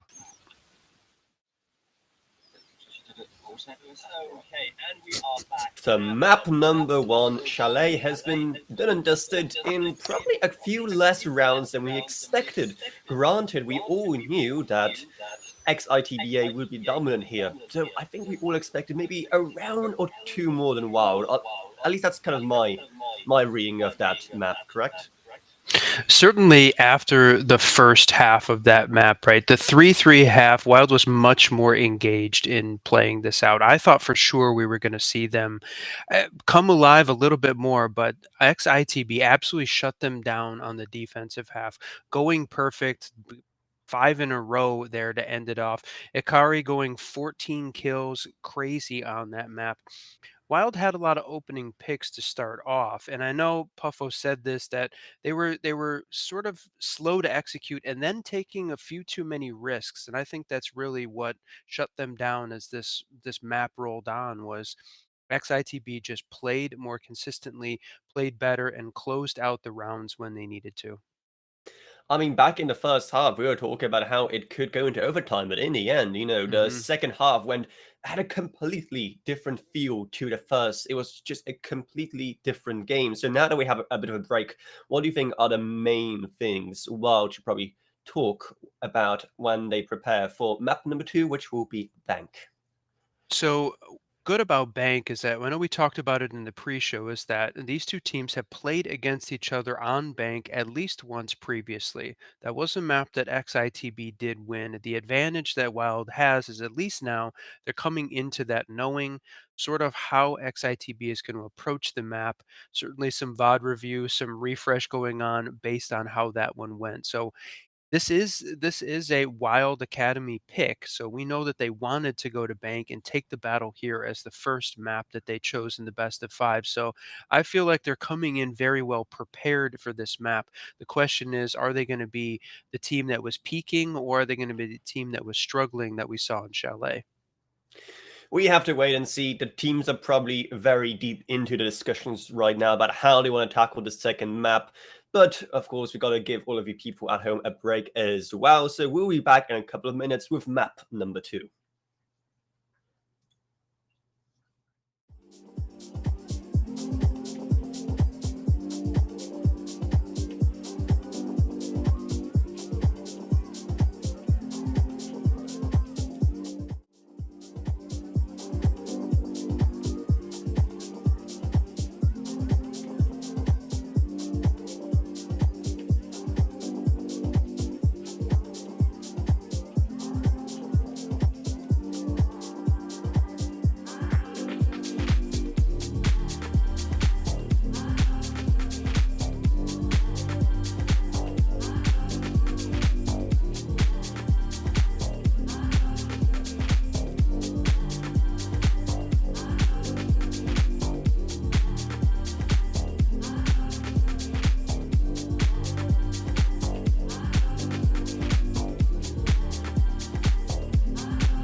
All right, all right. Hello, we're back with map 2. We've got Bank coming up very, very shortly. Once again, it is me, Reprince. I'm still joined by Puffo, and we've got a BO5 Grand Final for Voltage here right after the holidays, and we should be able to throw into map 2 right away. If you missed the previous match, it was none other than Shanley. Ex-Itba managed to scoop out with a 7-3 score, a very dominant one at that, having a bit of trouble in the first half, but leading into the second very nicely and smoothly. We now hope to see a bit of a change from Wylde Academy going into none other than Bank. The atmosphere, different. The band's also already different, and just like it was said by none other than Whiskey in the side of analyzation, Blackbeard, he's picked off, and Reprince. Any other predictions following into these attackers and defenders? Well, I think we'll have some time to predict. Yeah, we will. Yeah. Well, I mean, another ban is coming in. I don't know if they're gonna complete it, but you will be going back to our lovely cameras and our lovely faces, as we've got a rehost coming through. But immediately you saw on Bang, it was 2 shield operators being banned out. It was the Blackbeard, it was the Monty. We are not messing around on this map. We're not gonna have to deal with any of that. Other than that, rehost is coming through. Speculations on the defenders. I mean, last time we were completely wrong, Puffo. So maybe I should just go with some very, very strange predictions. I'll go with the Maestro again because I mean it's Bank. This is the map where I would expect the Maestro band to come out. And both of these teams have, or especially Ex-Itba, have really leaned into the Echo for a bit. I really think they like that. Other than that, I could say Heartbreach again, but that would be boring. So I'm gonna go with Clash ban. You know, we've been banning 2 shields. Why not make it 3? Why not make it 3? Might as well get rid of them not only on the attack but defense. Honestly, I want to back you up, but just for a bit of diversity, I think Cade is a no-brainer here. There is so much hatch, so much breach that Cade prevents. And especially, it's either going to be Cade or Tuber. And for the other operator, I'm leaning in towards Goyo. You know, you're talking about Strange. I feel like Goyo and Maestro both have some sort of tendency, especially on Bank, especially towards that bottom floor. And Goyo has been having a bit of an upbringing in the recent season. So honestly, you know, hands down, I feel like he could be an opportunity, especially when going towards that a bit not as common bans as per usual, maybe a bit more off of picks, specifically off of players and how they like to play into specific characters. Whatever the case tends to be, we're here into Bank. Predictions are set. Hopefully, we're going to be not completely wrong yet again, because I mean, what can we expect from these players? I'm hoping to see even some Clash plays. You know, honestly, if she doesn't get banned, I'm really crossing my fingers to see her in action as well. But we're going to have to get to that in a second. It is a rehost. We're having to see some things. And Reprints, we saw how Chalet ended up being. You know, it was a bit Wild decided to go for some rushes. One, and ITBA did as well. Maybe we're going to be seeing that today. But is there anything you'd personally like to see changed from the side of Wild? Well, I mean, at the minute, they're playing very aggressive on the defensive side, and on the attacking side, they've found no success on Chalet. I'm hoping that that's going to be a different picture for Bank. I'm willing to let myself just be surprised by what Wild does, because, once again, I haven't seen that much of Wild Cat. I've more so been following Ex-Itba through most of these circuits, especially such as South Breach. They've really just happened to have run into me a lot more often whenever I'm either producing or like, you know, when I'm casting for myself, or whenever I'm just, you know, watching out of interest, for instance, with the grand final. So they have the chance to go deeper inside of those other tournaments. I'm expecting them to be the favorite. And for Wild, if they want to break through this opponent, I mean, they have plenty to look at, but realistically, they got to refine their own gameplay. And Bank is the one opportunity to do that, because this is their pick. The only thing that was banned out against them was Border. It is a BO5. You're going to play one of your favorite maps going into this. I mean, the map pool is there for you to have success on at least one. So this is the breakout one for a while to have a chance. If they don't win this, we might be looking at a very quick 3-0, and then we don't get to see Lair. So please, for the love of everything, Wild, you got to win at least one. Oh, we don't get to see Lair. Oh, we're so angry about that. I have no clue about the call out, so hopefully I mean, if we get to it, I'm really expecting Lair to be an No, absolute R6 blast. room. That's the one I know. I think, okay, that's the one, you know. But then we have other dozens of rooms that are unknown to just no man's land of Rainbow Six Siege. That's what Lair tends to be as of current. But of course, in the meanwhile, I mean, the final one, we can't forget about the decider if we get to it, which is going to be Night Haven. Now, I'm hoping we even get to the decider. If I'm being completely honest, if we continue along the way or the path that we have up until now, I think Ex-Itba are going to take a 3-1. I'm being completely realistic. Yet again, I'm really hoping to not see that outcome. I'm hoping to to not even see a 3-0 because right now this is the grand finals. Let's have it be as hyped up. But going to the match, going into the current present, we see yet again those two beautiful shields being picked off. No Blackbird, no Monty. Possibility for a blitz, but at the same time, I'm just looking in towards that Goyo Maestro, maybe even a K2 Barao on the defensive picks. All right, well, beautiful shields is a contestable thing to say in the current state of Siege, but we'll go and have a look at the first defender band coming out, and it's going to be Echo. What did I tell you? Oh I was God. going to go with a Maestro Echo since it seemed like Ex-Itba did like to lean into it, but they're the ones to ban it out, so that just confuses me even more. I have so many questions. Last one is Well, going to be you got none one right other as than well. K. Yeah, we worked in coalition. We got one together, and that's it. I mean, we banned him off. We also got the shields out of the way, which is a W for all of us. But continuing into round number 1, we're going to be going into the downstairs side. Also seeing out the Tubarao, the Goyo. In no case, so of course, Tubarao is going to have to handle delaying the hatch breach as much as possible, and maybe even some more potential to take out the breachers themselves, looking to scoop out maybe a thermite, maybe anyone who has can openers on the lookout. As Wylde Academy, if we take a look at their lineup that isn't fully confirmed yet, we could have some switches, but I'm seeing Kali, I'm seeing Nook. Those are very interesting picks alongside the Lion. They are strong operators. They don't tend to be very common in play, but at the same time, they have their strength, especially that Nook. You go in from anywhere, you go in from garage, make yourself very unknown that you're even there in the first place, and could be having some strong positions. As Ex-Itba, they can't switch anymore, going to be having about more of a default position. Mira, playing into the strengths of these operators that are available to you. Same goes for the Goyo to Barao. Castle is going to be a great way of denying that Nook for sneaking into sight very early on, and the Kari onto that smoke, really hoping to see some plan denial come in later on. I think for now we're looking at a blue staircase hold, so Ekari might be able to expend all of his gas babes over on just that staircase alone, because once again, that's kind of just how Bank plays, and I'm loving this castle setup as well. Look at that. This is Castle, Mira. The commitment into open area is insane. ITBA is bringing a whole lot of utility to try and hold on to this, and immediately Evan is trying to clear some of that util so they don't have to deal with it later. But the first nade won't quite connect. That castle barricade is going to stay intact. He might have to use a second grenade. That's less utility for him to use. And look at that. Boomsy is already sneaking up inside of the hallway, trying to see if he can get his way over onto Marble. But Garen is joining him here, so in all likelihood there's not really much in terms of opponents to find. There is somebody on the inside of Circle Desk, though, and Raiden is going for this flank. Do they expect them at all? Here comes the swing in. Erkari is able to find Evan. That's on top of blue stairs happening, and Garen's able to find Zodiac, and suddenly Garen finds himself inside of the side. Hat drop comes through from the castle, and Rorik is able to find Garen. That was a little messy, but it works.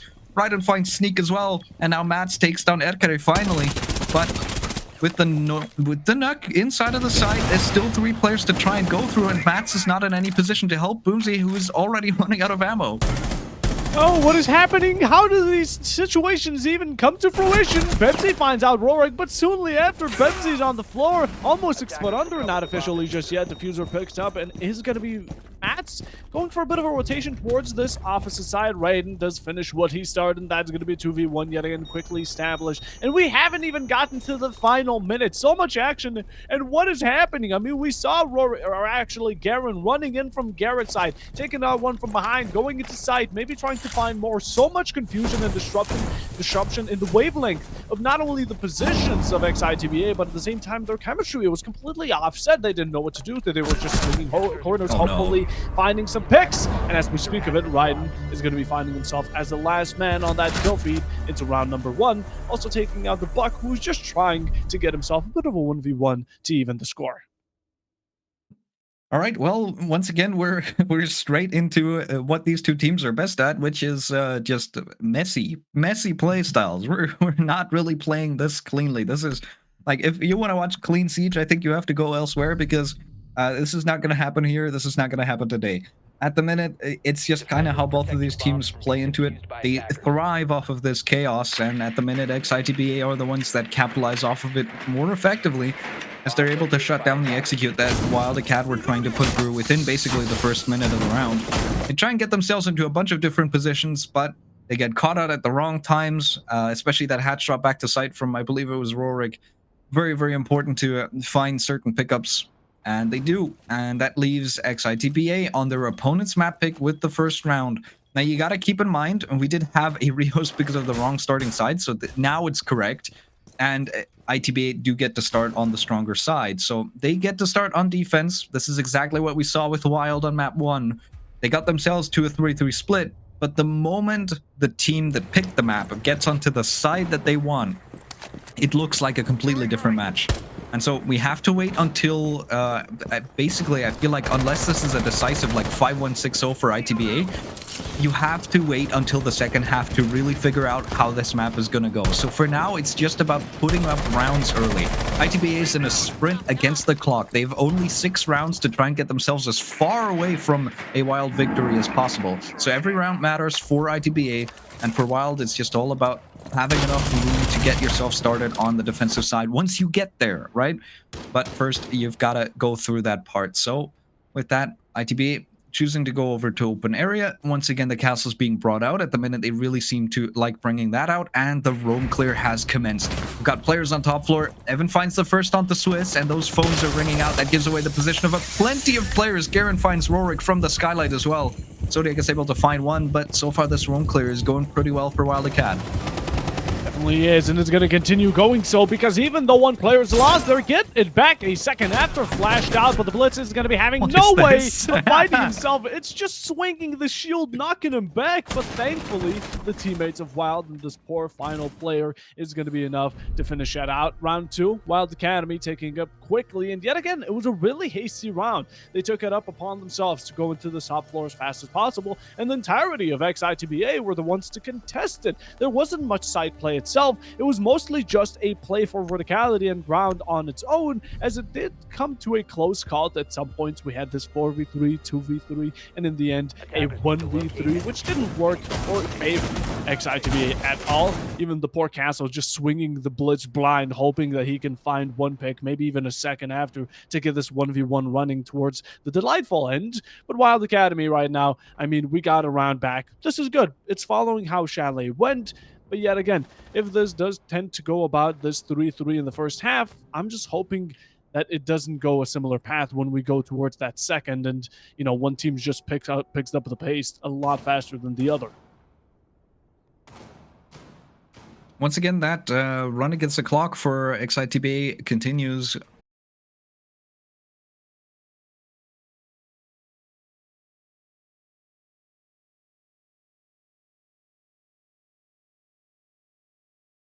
Brought out once again, the castle's being brought. They really are getting massive value out of these castle barricades to just block a whole lot of the sight lines leading into both the bomb site and into some of these windows all the way over on top floor outside on lobby. Raiden takes some damage early, but at the minute, Ex-Itba, they've got themselves a decent setup, but many of them are already playing inside of the side. There's not a whole lot of vert control, and there's not a whole lot of access to C4s. In fact, Ekari is the only one with a C4 to his name, and he's playing from sight, so I don't really think that denial from down below is going to be the play for this defensive side. Instead, it'll be just a head-on collision, and once again, I feel like with how these two teams have played so far, that just kind of seems fitting. As Ex-Itba earlier in the prior rounds were playing on this top floor in the majority of it, why not move the bomb site to it as well? Wylde having to play off not as much windows, but rather towards this printer side, just take off of square, and maybe even the skylight, which has been a death factor for one of the players on the side of Ex-Itba earlier on. Also playing off of these windows, very side on the lobby, going to be finding the opening to get out with a kill, none other than Matt. A second one as well. Oh, what an opening. Chef's kiss for Sneak, as he is going to be kissing down Zodiac. 3v5, yet again, this early advantage given to the side of Wylde. And Ex-Itba, we're losing out on players in swinging hallways, corners. We shouldn't be, because yet again, we need to watch out for our footing. All right, once again, things slow down in the mid-round, this time much more in favor of Wylde Acad. And I mean, the fact that we even have a mid-round, this is kind of new territory. Evan's able to find another. Finally, there is a trade coming through from Ex-Itba. They're able to find one. Swiss trades. Evan goes down, but it's only down to Swiss and Erkari. Once again, that C4 is still in pocket, but Garen wins the fight, able to get rid of the Melusi, and that just decides the round as he's able to find the second as well. Wylde Cat, finally, they're able to find a second one for themselves, get another one here going, put themselves into the lead, and this is their map pick. This is the one that they should be thriving at. If they don't put up massive rounds here, even on the side that they shouldn't be favored on, I would start getting worried for the series as a whole. But for now, it's a good start. And once again, the Kali is being picked. I love these operator picks from Wylde.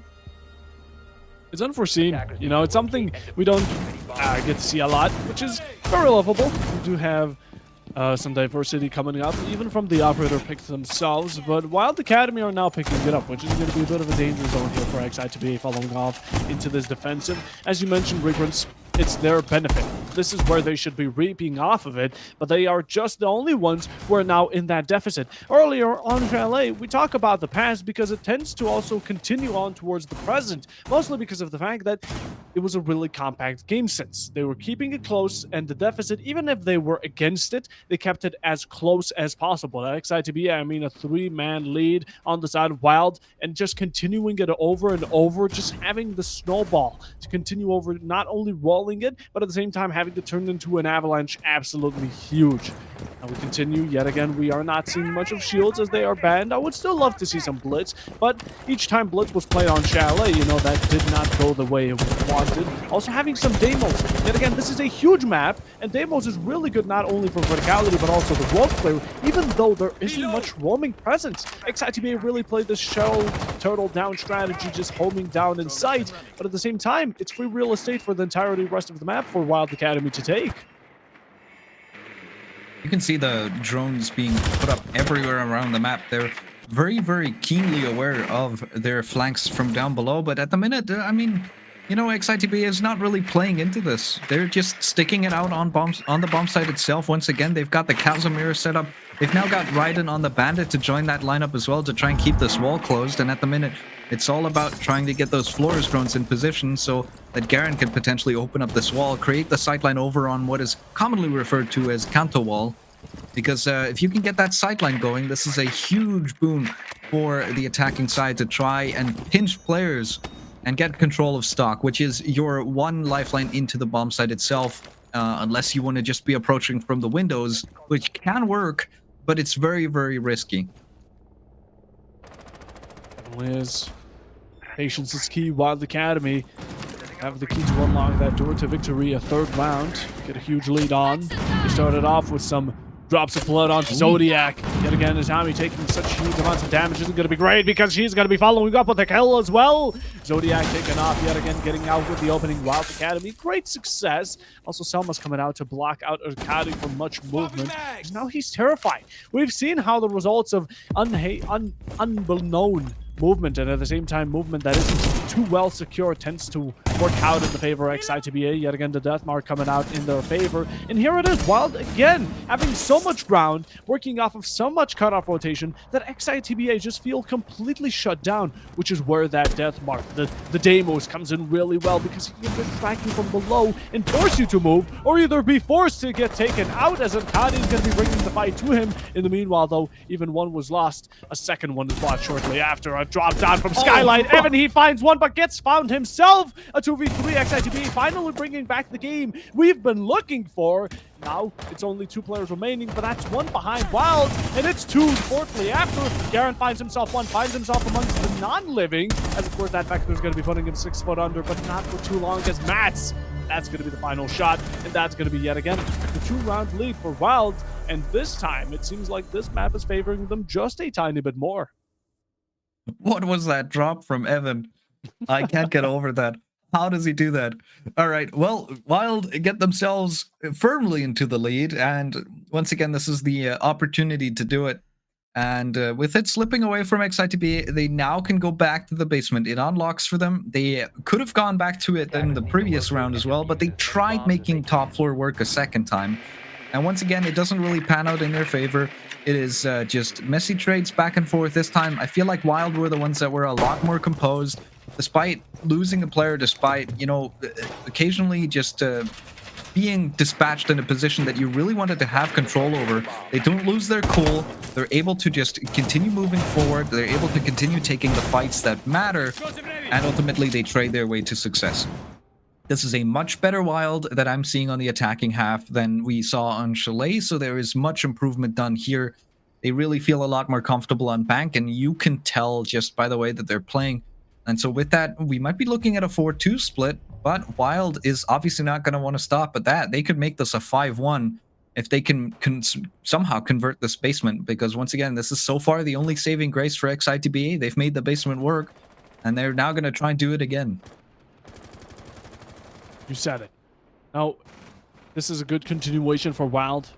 This is what we've been looking for, what they've been looking for, setting a different tone into the second map, looking to claim it out for themselves and confirm players will be played later on. Bang still being as huge as ever, though. We do see Wylde picking out that, I'd say, hex of an operator, which is going to be none other than the Blitz. Not seeing much of rush happening. Still, yet again, drone play being as proficient as ever. Slowly taking us down. We do take it onto this bottom side, and Ex-Itba finally bringing out a bit more of that roam play, but it isn't going to be working out. We have quick information. Yellow Pink's coming out towards this open area side. Gridlock tracks are going to be working great to shut down anyone attempting to help, but a good shot out from Raiden, and he's going to be dropping down quickly yet again, securing that kill and getting out as if he was never there. The drop-down fadeaways in this matchup so far have been absolutely insane. Not just Evan, but Raiden now doing the same thing as Rorik is able to find Mats just trying to vault into him. I don't really know if that's going to work out in your favor, and it doesn't. And now Rorik is being chased by a Blitz, but he could have a chance to back off. No, he gets cut off by Sneak, and instead it's going to be down to Edgari, who might be the one that faces Evan's shield next. So he has to wait for that player to approach inward, as about half the round is gone. And though Wylde have lost 2 players and Ex-Itba have only lost 1, the important one's still alive. The Blitz can move forward, and Edgari is a little scared of that Blitz potentially challenging him on top of the stairs, so he will back off to the bottom, and he might even back off all the way to the site itself. And yeah, you can see he does not want to face that Blitz right away. It's just the fear being instilled into the hearts of the defenders as they try and get longer sightlines and longer angles going. But that does mean he has smoke canisters available for the execute. Absolutely loving Wylde's strategy. They put a bit of a trap and switch situation where every roamer is at a position where he either swings or gets swung. Now in the final half minute of round number 5, yet again Ex-Itba will have a chance to bring it back and have that 1-round deficit. Goyo canisters coming out. Great shutout on not only the flank, but yet again forcing people to move into uncomfortable positions. Diffuser switch, we have the Blitz on it purposefully, going to be having that smoke canister saved up. We still have 2 more babes ready up, stockpiled in the right pocket of Akadi as he's ready to just have them unload. 10 more seconds, that's going to be a down onto the Blitz, denying out the diffuser for just a couple of seconds. It's a kill over by none other than Garen, dropping down from Hatch. Oh, but the smoke canister gets one. The OP-45 claims another soul, and then the plant is going down. There is sadly just not enough time for you to comfortably pick it off, and Zodiac picking off the final player is going to be around for Ex-Itba. They bring it back for 1, but 1 more is needed to EQ it out. What a beautiful leg shot. There was about 3 millimeters of leg to try and shoot at between the desk blocking some of the feet and the shield itself protecting the Blitz, but the damage comes through, and those DMRs are no joke. Even a little leg shot can take you out pretty quickly despite having access to that shield. And that means no plant attempt comes through, the execute gets shut down before it has any chances of flourishing, and that is the lifeline that Ex-Itba needed. They can now move on to stock and open area, and they now have the chance, well, I mean stock, more like kitchen, but you do have to hold stock. I guess it's not that wrong, but this is the lifeline that they now got for themselves. If they can get this one as well, make this a 3-3 split, they have a chance. Otherwise, I really see Wylde starting to snowball this map. It, of course, depends on how Wylde do on the defensive side, but this is their map pick. You are expecting them to do well here, and Itba is clawing for any round that they can, and I mean, hey, so far it's worked twice. Why not make it work a 3rd time? Why not? You know, for Wylde right now, what they're looking towards is getting over towards that defense on a 4-2 half. And we speak of it a lot, but yet again, as a player, you have to consider how really nice that tends to be. You know, you have a bit of a odds against you situation when you're on that attack. You have to push into a huge map and at the same time have such a huge preparation for the execute. Also play against smokes and Goyo canisters, which ended up being the bane towards their strategy for Wylde Academy right now. And having so much in your mind, when you switch over to that defense, it's just a delightful feel. It's a real upbringing, a breath of fresh air. You have so much less to work with. You can really trick out the enemies as well. You can play for so many different chances. And that's why Wylde Academy right now, if they get a 4-2, honestly, it would be a fantastic second half. I can definitely see them bringing it back, but Ex-Itba are playing against it. They want to deny it, and they do not want to have a close call situation. Pivoting towards it a bit more, also that aggressive style, we see a bit more of expansion. We love Ex-Itba here, how in the prior round and this one as well, they're taking the upstairs clear. They're taking off this turtle strategy, but for starters, it's not working out in their favor, as Arkady is going to be dropped. Two players with Raiden alongside him are going to be dug down deep, and two players isn't going to be enough for Wylde as they just climb head after head. Verticality really working in their favor. Bemsy finding the third, that's going to be Swiss and Moslow crawling up into sight right now. Rorik even threatening for his life as the death mark, certainly putting the death indication into that name. Swing out, but you're going to get swung. Finds one, that's going to be one. Still good enough, but you have the final two players remaining into sight, and they're just trying to secure their life, but they walk into the sights of Mets. It's a collide from the Deimos revolver, and what a beautiful finisher for Wylde to take into a 4-2 lead going into the second half. What is that? All right, well, Wylde decided, you know what, let's show you how to roam clear properly. This is how you do it. You kill two players, and then you somehow sneak Bimsy into a position where he shouldn't be to find a third. From there, the round was basically over. What a individual performance out of Mats, but also, what a way to enable him to be in those positions. And then the final two kills, just the cherry on top. 4-2 split for Wylde Cat. This is looking so much better than Chalet already. Now they get themselves onto the defensive side. They're gonna start on the one bomb side we haven't seen out of Ex-Itba. All right, we've got an Archives and Tellers. This is lovely. I love to see every bomb site being played, and I haven't seen this in a while on Bank. Yeah, it's interesting. It's definitely something, yet again, it's a bit more of like a clubhouse bar situation. Oh yeah, definitely. That would be also interesting to see. Sadly, we do not have clubhouse today, but still, you know, having this, yet again, breath of fresh air. We see something new, even though this map has been played a lot, not commonly, still a lot, and teams have really set the standard of not only rotations, strategies, and how you should play it, but also playing into a new side where you can bring out as much verticality, where you can really show how not only you can roam clear, but roam yourselves, while right now looking to take it upon themselves to bring out the mirror, go into this upper floor, challenge anyone there to challenge them. Zodiac is already going to be on that demo, so Ex-Itba aren't going to be backing off of a challenge. Certainly not also going for those window plays. Going to be interesting how this is going to be working out in their strengths. But honestly, with how Wylde have been playing, I'm expecting runouts. I'm expecting rushes. I'm expecting aggression from this defensive side, as honestly, it's been pivoting towards them that this is definitely something that turns the scale in their favor. And also, they're confident in the gunfight, which is really something that you should look forward to, specifically on a map with such a huge, I would say, expansive size as Bank. Well, I mean, we do have a much larger map to play with this time, so first contact and immediate contact might not be as important to Wylde as it was on Chalet.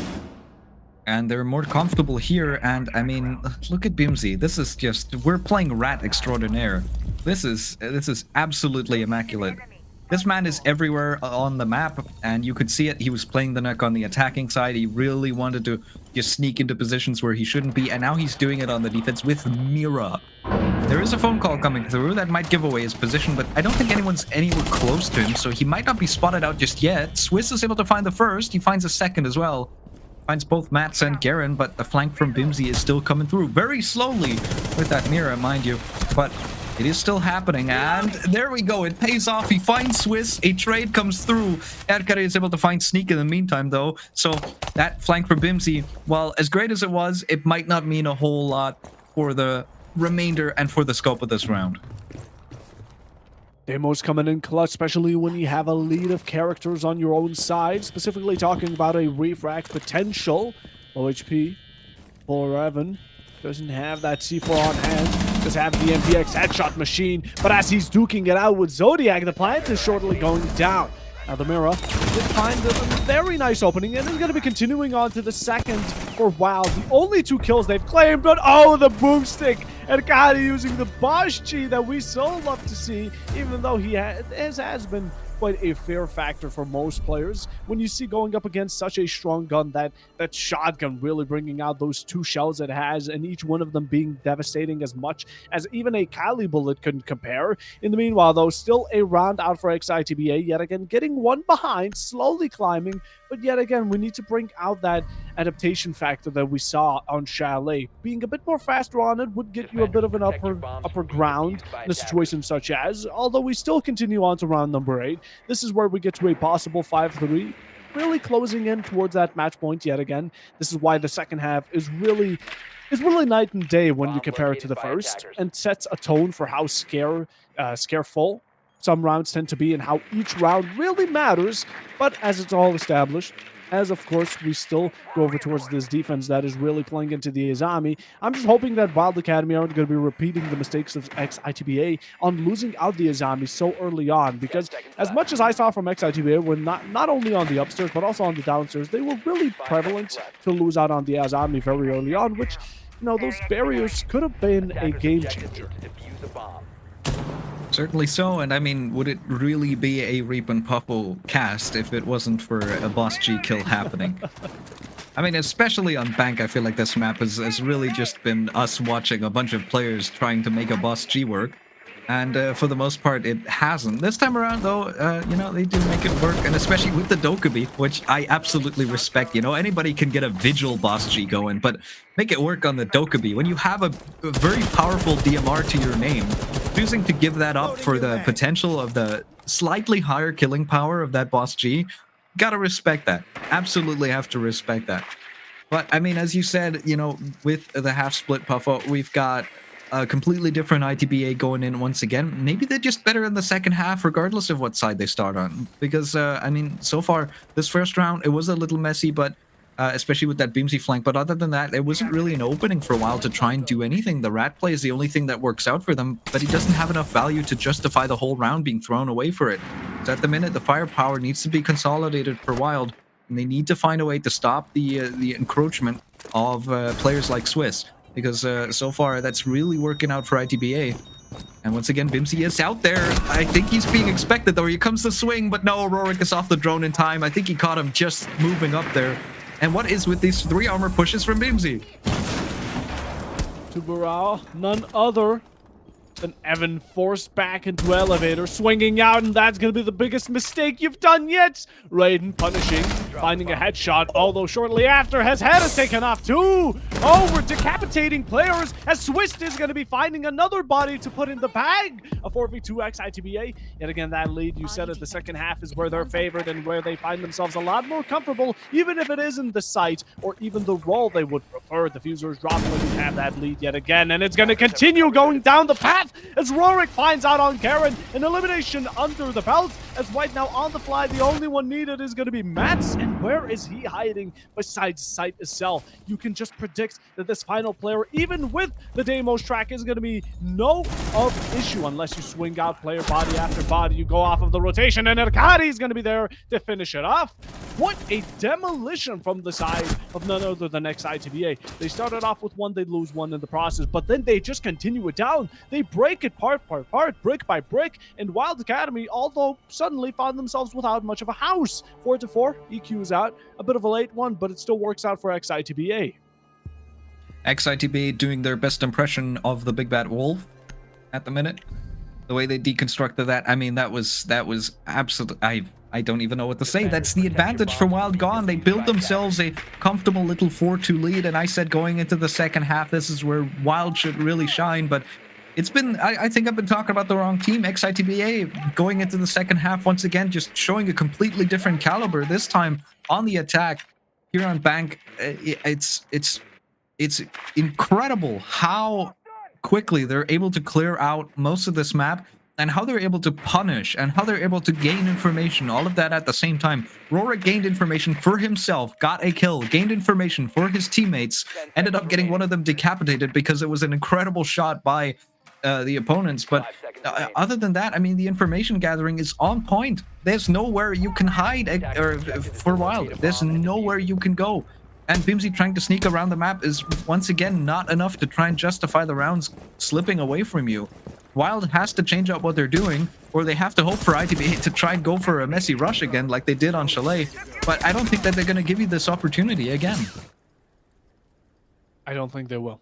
And what I'm really shaking in my boots right now for is that Ex-Itba have picked up the ball and Wylde have dropped it. We've seen such a great start, and I was honestly hoping that Wylde Academy were going to keep it up, maybe a 7-3 of their own. That's seemingly out of the chance of possibilities. Ex-Itba are now on the hunt for maybe a lead of themselves, maybe a 2-score lead, maybe the first to reach match point. They're both at the same point of the race, and no one's race has been ran yet.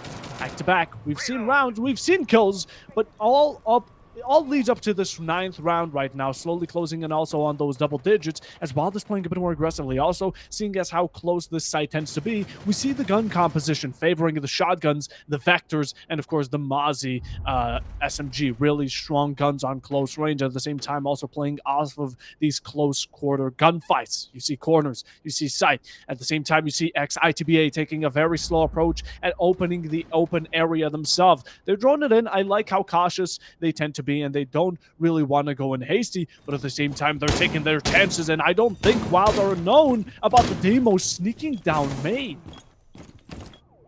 Oh, at the minute that might be a concern. Rorik is already halfway down. There is some barbed wire to try and stop him from getting into the site itself, and yeah, there we go. You can see him backing off. He's playing around open area. This is a lot more straightforward of a round. This is just kind of the way that you expect Bank to be played. It is just taking map control from up above. The defenders slowly falling back one by one. Now Bimsy is trying to hold on to Bluestas for as long as he can. He has some backup in the form of Mats if the hatch gets opened up. But for now, oh, actually, they're trading positions. Mats is going to be with the shotgun once again over here on top where finds one, tries to find the second. Yes, he does. The long-range shot onto Zodiac, a third. And Cuddy goes down as well. It is a round, most likely, in the favor of Wylde, as Mats is able to find 3, gets himself onto double digits. And very quickly, the switching of positions between Bimsy and Mats seems to have worked out wonderfully.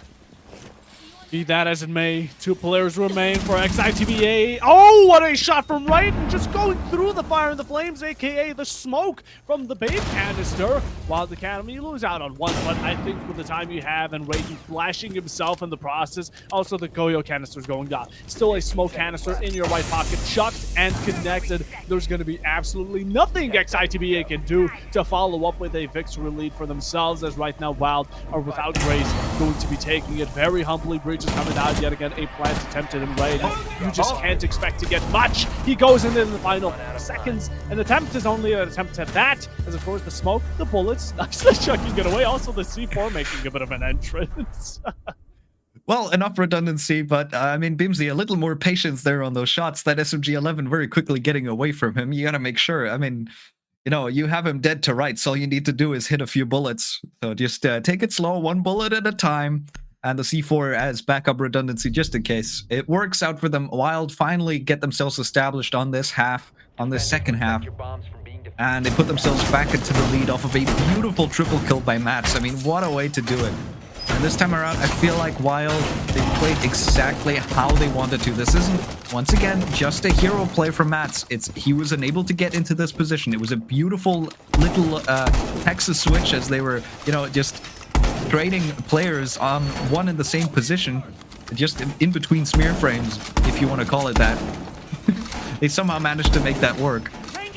And so Wylde get themselves back into the lead, and this time around, they don't lose any players early. They don't let ITB dictate the pace. Instead, they're the ones that dedicate themselves to when the fights happen and where they happen under what circumstances. If they can keep this up, they might be able to move themselves onto match point, and at the very least, regardless of whether or not they can close it out, they have a good chance here of winning the second map. This is the map to win for Wylde.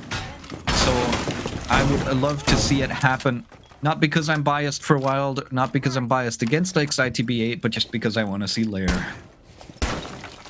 You really want to see Layer? I think we all do. I think we all do. Honestly, personally, I'm still a bit more hyped towards that Night Haven. I love the map personally, but whatever it tends to be, I mean, both these teams have to work themselves to the bone, and as they're still transitioning over to these double digits, round number 10 now right under our noses.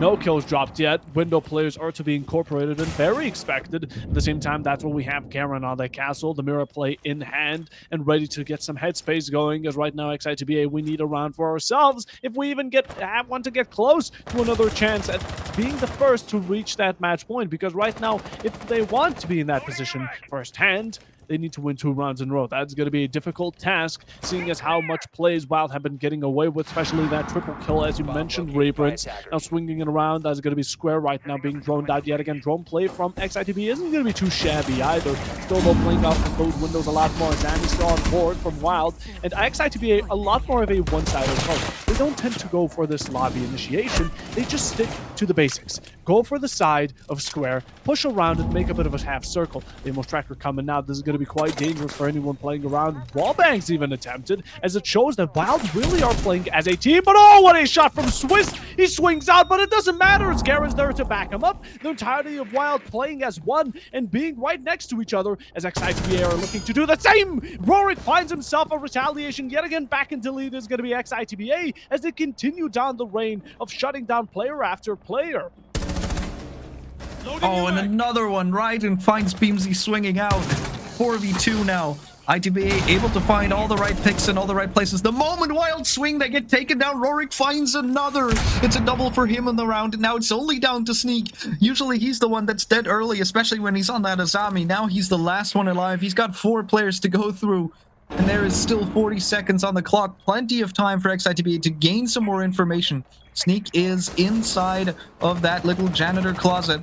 And at the minute, they're trying to hunt him down. Here comes the swing through, and Rorik is not missing his shots in this round. Ex-Itba force us into all 12 rounds of regulation as we're tied up at 5-5. And my God, those shots are disgusting. Who let the dogs out? My God, Ex-Itba really being a lot more bark, or actually a lot more bite than bark. They're really not beating around the bush anymore. Now, it seems like it's a bit of a slap on the wrist for Wylde as they do lose out on a round, but yet again, they don't lose out on any leverage. They just get back to that equalization, the same count of rounds, and now looking to either claim it back. What's so scary about it is if Ex-Itba prove themselves to be just a bit over them for this round, it's going to be yet again that danger zone called match point as Wylde.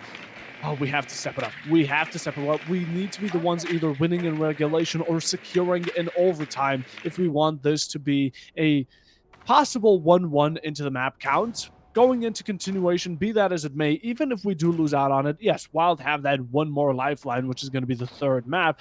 But again, do we want to leave it to chances? Do we want to gamble it away? Certainly not. We've lost on 1. We're definitely not going to be losing out on a 2nd. That's what they should be thinking. Hopefully they said that in the prep time they had before this map, because right now we're getting or approaching that end game as Ex-Itba are also slowly starting to creep up on your own score and even having a lot more teamwork. We saw that Wylde, they play together. You know, one gets taken out by the bottom Deimos, and then the Deimos himself, he gets completely annihilated. But Ex-Itba, they were quick to catch up on it. The Ash goes up into the side of Archives, leaks upon that window, and gets a nice little refrag shortly after. All right, past rounds bygone. We've got a pretty big reset coming through as we're on 5-5. Whoever wins this gets a match point opportunity, and regardless of how it goes, it's going to be every single round of regulation. And I mean, at this point, overtime is not looking too far away. We could definitely see it happen, depending on how these next 2 go. For now, it's going to be Wylde Academy going over to that open area. And ITB once again approaching, and they've got the bus G in hand. Edkade is bringing it out once again, and they're going to try and clear out this top floor. Swiss finds the first, but it will be traded immediately. No double kill for him this time around. But Rorik is already pushing up as well, looking for an opportunity. Won't be given the chance just yet, but he might be in a place to now backstab. He has control of top floor. He might know that there's a player in this corner. The swing comes through, but Mats is the one that connects the shots better. And now he's trying to swing it to the second player over on this window. Edkade is not quite able to find this fight. Picks the SMG-12 for a second there, but decides to think better of it. And Raiden's holding this fallback, though. Sneak is not at all aware that this is being held. And that leaves a 3v3 for Ex-Itba to try and make this work. They've still got a decent amount of control, but at the minute, time is starting to run away from them, and Bimsy is still in a powerful position inside of Tellers to shoot out these drones and to gain information. Matt's really hungry for those dock sims. Sadly, he's going to have to starve for a bit longer. 1 minute remaining. Ex-Itba do not only have the information as we saw the Dokkaebi calls coming out, one more remaining at the same time. They have cams. Hacks could be working against Wylde depending on if they put down some information gather themselves. Not good on HP, so any gunfight you're going to have to be very cautious, specifically pointing my fingers towards Mats and Bemsy. Strong guns need to hit the head though to make it count. Now this is the half minute. This is what we've been waiting for. Yet again, Ex-Itba, this could be a way to your lead to this 2-0. Raiden finds out one. 2 more remain. That's going to be the Deimos Revolver. A down onto 1. A triple for Zodiac. As the only one remaining here is going to be Max. Completely alone in a 1v3. It's been so prevalent and so many times have we seen it. As Zodiac is going to be putting that Midwestern style into action. Having the kill feed be full of the revolver shots. And having him as the silver bullet towards Wylde Academy. As now they're playing against Match Point for a second time into the second map. And I don't want to sugarcoat or reprints, but Ex-Itba, they have a chance at having a flawless here. This map is Deimos Revolver coded. I don't know what in the world is happening, but this Deimos is so fun to watch. That is all I know, and that is all I care about. And at the minute, Zodiac is hovering it again as we're in the middle of a timeout for Wylde. Once again, Wylde bring out their match, or their timeout during, match point opportunity for Ex-Itba. This is, in my opinion, a little late. This is a little late to try and bring this out, but you know what? Better than to not use it at all. They now find themselves in a position where they're only 1 round away from OT, as opposed to 3 in the previous map. So if they can make this work, if they can fight into overtime, they have a chance to still win out this map. This is their map to win. Otherwise, this series, I think, by long or by short, is going to go into the favor of Ex-Itba. But if you can prevent this right here, right now, if you can prevent this 2-0, this early lead, you can make us a watch at the very least 4 maps, which secures us the lair. But more importantly, it gives another chance for Wylde to potentially win out on some maps that are a pretty big gamble coming out into this best-of-5 grand final, because Ex-Itba, they are hitting their shots. They're absolutely just composed down to the millimeter in terms of these lineups at the minute. And so I'm worried for Wylde just dropping out of this grand final a little too early. Ex-Itba looking a bit more reincarnated as they head into round 12. This could be the last one of map number 2, or Wylde could change the fate and have it go overtime for the first time. It may be a bit quick, and seeing as this is a 5 series, and even possibilities of 3 more maps continuing after this one are possible. But holding on tightly right now, Ex-Itba still looking very comfortable, as not only they've secured themselves a possible overtime, even guaranteed it if they end up losing this map, or this round to be a bit more precise, but at the same time, they have a chance at winning 7-5. 7-3, 7-5, it would be absolutely brutal going into the following map. But up until then, we're just hoping, crossing our fingers, that Wylde Academy can pull some sort of ace up their sleeve, some trump card, whatever it may be. They need to change the outcome of this round and have it be in their favor if they want to continue and have a chance at having the head of Ex-Itba served on a platter going towards this bank. Playing a bit more extensive, we see Wylde, they go towards the shell strategy, but at the same time, we have players completely offside. One very fast into the distance, could be a sneak player. Actually, yeah, that's going to be a good opening here for Wylde. It's a great start, right? They get that C4 onto Rorik, who has been a leading hand for Ex-Itba, besides Elkadi and Regen, who have also been out there, but Rorik is definitely the top 2 player as of current. You also get rid of that Grim, which is so essential going into the execute. All right, Rorik down early. That is, yeah, the execute utility gone. No Grim. That is going to hurt your position clearing chances going into the late round. And that just leaves a bit more of a free hand for players like Evan and Bimsy to try and get themselves into the right lineup position to deny the plants later on. You can see already there's a heavy focus around that. 1 C4 in the pocket of Evan. The other 2 have been used, one to great effect. and also those smoke babes that are in the pocket of Bimsy. So at the minute, just holding on. Once again, they're dictating the pace. Basement is the one bomb site that really, really went in favor of Wylde. This is the one where they were able to rally around and able to win those rounds to fight themselves back into this max amount of regulation. So now they have a chance to use this bomb site once again just to get themselves into OT. But at the minute, a bulletproof camera is doing massive legwork to stop Erkari from opening up this wall. It's open though. It's finally come through. Go canisters. Majority of them popped. Fight could be going down any second right now. Keep in mind, Wylde, you need to deny it. Still 3 smoke babes on hand. Could be having that absolute utility that is so needed right now. Shutting down some damage, but he's going to be sticking it through. Arkady, he even gets out with his life. In the meanwhile, Mats is going to be finding the second kill onto Ex-Itba, simmering down the player count for an extra 2. As Wylde Academy, they have so much of an overhand of guns and aggression for Ex-Itba, but they cannot waste a single second. They know they need to get this verticality if they want to continue down the path of a possible overtime here, as they do push in. Right now, some half-play incorporated. A drop from the Warden is going to be shut down, but quickly traded by Garen. Although more drops onto Erkari, he gets dropped down to the floor, and the only one not 6 foot under is going to be Raiden, and it's going to be finished off by Bemsy. A 0v4. You see it on your screen, and at the same time, you see that Wylde Academy are going to be going into overtime, and finally, we see a change of pace and a absolute mass of intensity between these two teams, as this is going to be getting a lot more heated. But the first one to win out 2 here is going to be the one to confirm bank under their belt.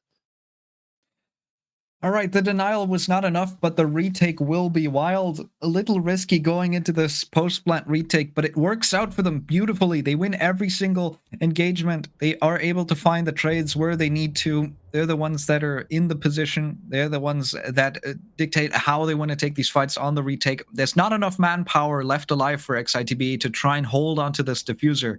But I gotta respect that they were even able to get into a position to plant, considering the amount of denial that was still in the pocket of Wylde. So they're just, you know, Ex-Itba is squeezing as much as they can out of every single round, and that has me still concerned for Wylde, who now going into overtime are once again on the defense, and they're gonna start on basement one more time. This is interesting. I love how Wylde really pick it up. They sacrifice the defuse. They say, you know what? We have so much players over the enemy team. We can comfortably go into this retake with 3, 4 players over. And even if we lose 1, we have 3 people pushing into open area. If 1 player is sticking alone, he surely won't be able to get enough of us. You know, Thunder won't be striking for a second time, surely, because it's not a Deimos with a revolver ready to collide us all at the same time, right? Definitely not. And that's what worked out in Wylde Academy's favor.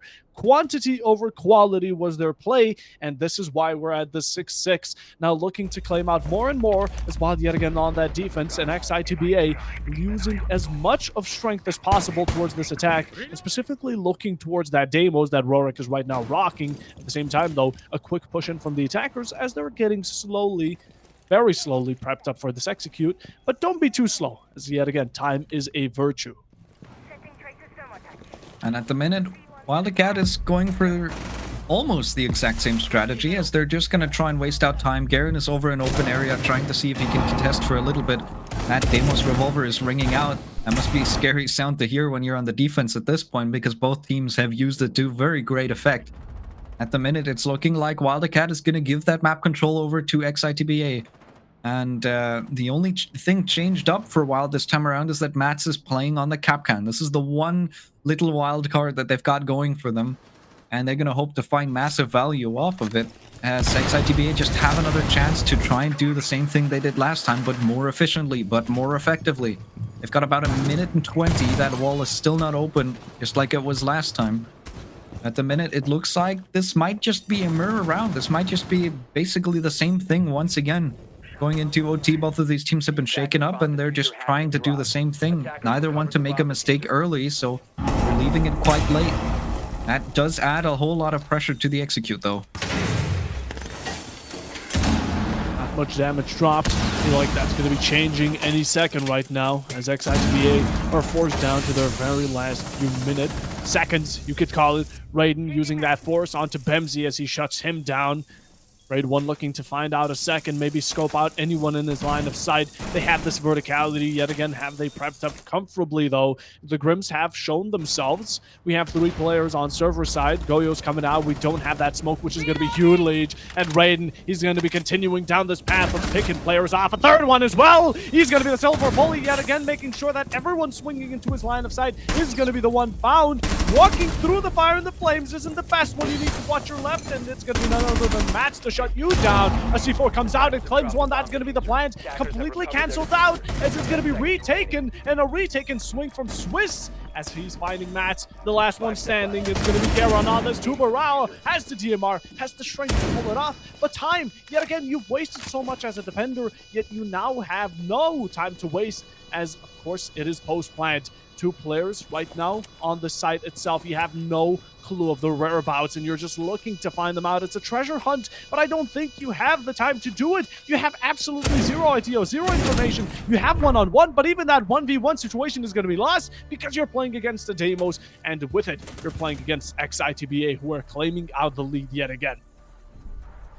I think the moment Rorik just slips by the grasp of that last defender and gets himself into Gold Vault, the round is effectively over because it's just a backstab position that takes too much time to clear if you want to, and it's too powerful to just ignore. So no matter what happens there, Ex-Itba, they clean up their act, and going back to the same bomb site, trying the same thing, and just bringing in the Kapkan was not enough adaptation for Wylde, as they allow Ex-Itba to do exactly what they wanted to do the first time, but this time with the Grim alive. They lost the Grim early the previous time, and I feel like this time around it really helped them, especially dispatching that smoke and going into the execute early enough to be able to afford a C4 victim, to be able to afford somebody dying to plant denial. And they're able to hold the post plant from inside of the site a whole lot better. And that now leaves Ex-Itba with 2 chances to close us out onto 2-0, while Wylde have to win both of the next 2 rounds. Otherwise, I mean, you know, they're staring down the barrel of a very quick 3-0 in this grand final.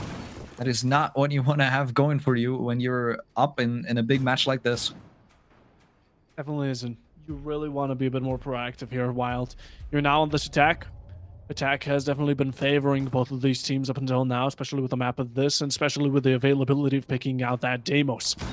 Ex-Itba, we are still loving the fact that you do want to go for that time waste, although you're playing a bit too aggressively, especially putting Arkady on that position as the smoke. We definitely love seeing Arkady on that a bit more aggressive gun, like the SMG-11, shotgun up close, but give him the Goyo. Give him Zodiac's Tubarao, or give him Rorik's UMP-45, because he's enough to handle out whoever's swinging out on that open area window. Anyone approaching is going to be shut down shortly after. Playing very aggressive Ex-Itba, even though their purpose is to shut down time. The only thing they're shutting down are players, and that's plenty for them to work with going into this overtime match point. And yet again, keep in mind, Ex-Itba, they have a lead, and this is their way to that victory, as of course it won't be going in their way as long as Bemsy has a say about it. Deimos Revolver, yet again, it's been so prevalent for popping up onto that kill feed, and even with it, Ex-Itba now begin being challenged. All right, a bit of a back and forth. Rorik takes quite a decent chunk of damage, but other than that, I mean, it's a good position to try and hold on to. The problem is that, I mean, with all of this roam clear utility that Wylde have been bringing out, you know, it's going to be difficult to try and lead into a proper execute. The Bs are already being expended to try and clear this player out of blue stairs, and while it might be a big pick to get rid of Erkari, at the same time, I mean, eventually you have to go for the site execute itself, and at that point you're going to run out of utility, you're going to run out of opportunities to try and create enough space to get yourself in there. And now the Bs are coming out, Erkari is spotted live, and there is Smoke Babes going out left, right, and center. He's just buying himself a bit more time, wasting a bit more, and he's being live tracked by the Deimos as well. Every piece of utility is being expended, and now the hatch drop comes through, and there we go. Erkari gets expended, and there's not even a trade to follow through. The player inside of the site wasn't there to try and trade. Bimsy is able to just get away with this one scot-free, and that leaves them with a very important man advantage and about a minute left to try and make this execute. Lacking coverage from the side of Ex-Itba, as you could have watched out for Erkari. The drop would have been nicely executed, but at the same time you could have executed off the mistake of Wylde going in so uncautiously.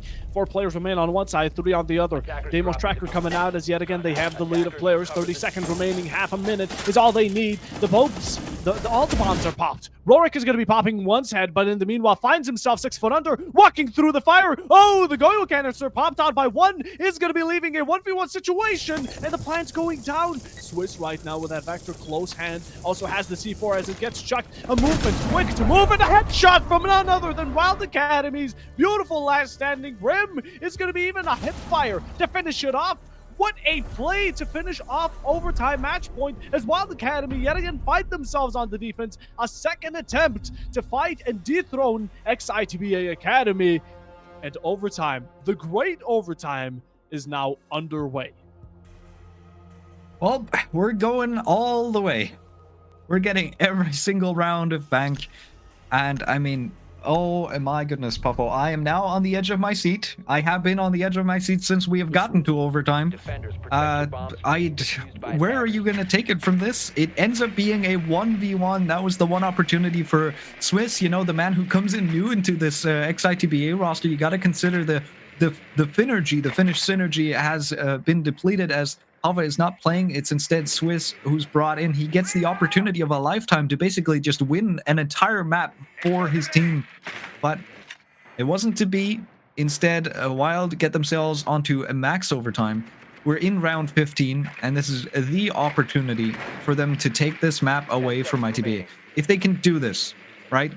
We're not just going to Lair, but we have the potential of Ex-Itba, the current, like, I think, uncontested champions of T2, after their good performance in not just Central, but even more so in South, which they won off of a comeback victory.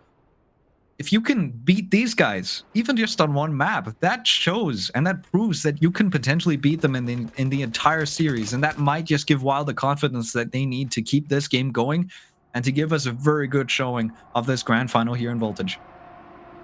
Grand final, you said it. This yet again is going to be map 2 into this 5 series. And the action really has been rising since the very beginning. And again, we go overtime. This is the biggest one we've had up until now. This is no laughing matter. Ex-Itba yet again on the attack. We love seeing the demos, although it's not like the first time we've seen them up until now. Lineups have gotten quite stale. We haven't been seeing much of a change here from both of these teams.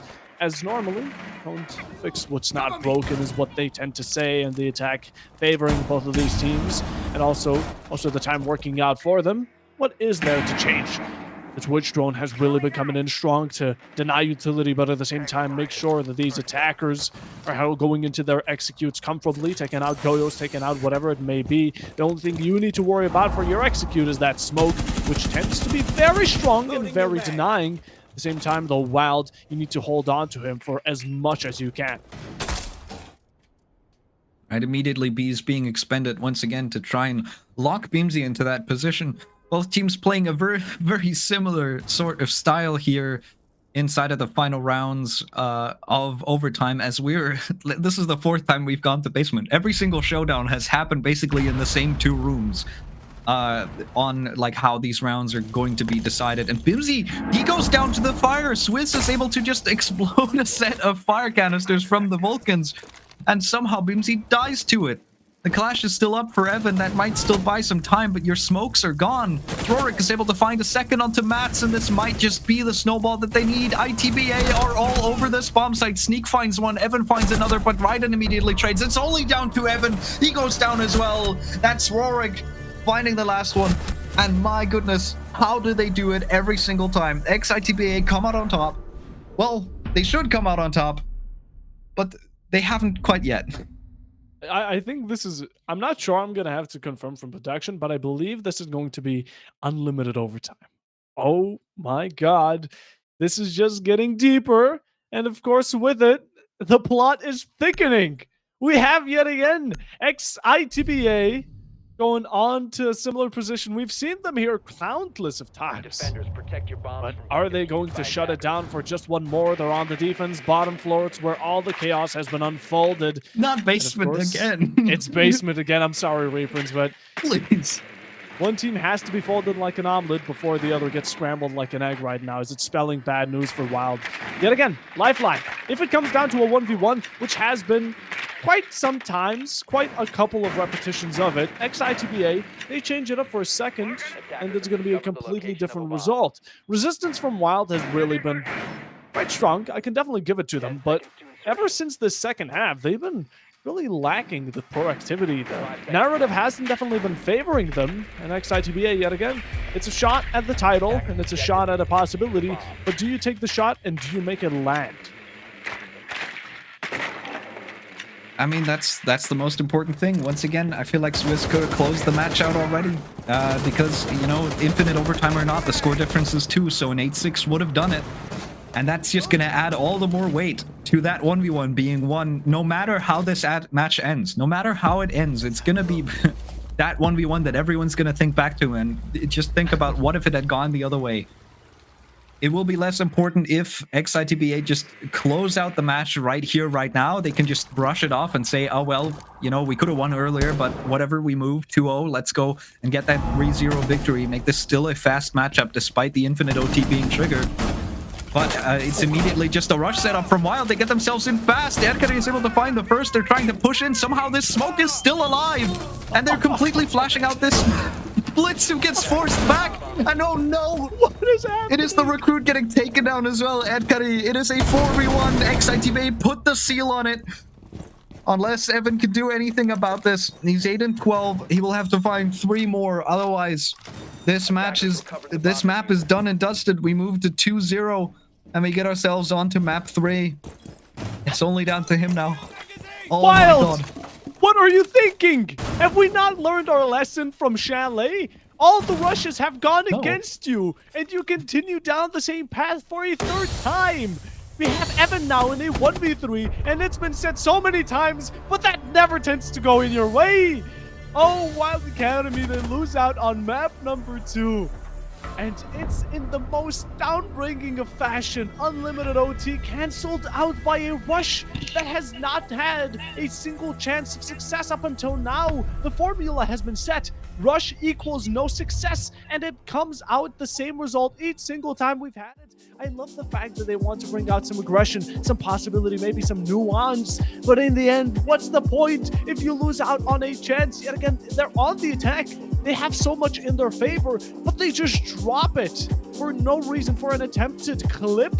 I don't think that's going to be worth it as Wylde Academy reprints. This is really scary to me, even for me to say. I'll imagine how scared the players are, but Wylde Academy, they lose out on any map from this point further, and Ex-Itba are the proclaimed winners of Voltage League Season 4. And with that, Ex-Itba, you know, they find themselves in a position that they beat Mako in. So I wouldn't be too happy just yet.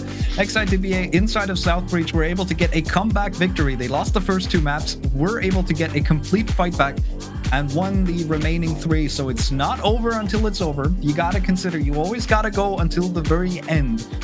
But until we get there, ITBA have a massive advantage going into every single map.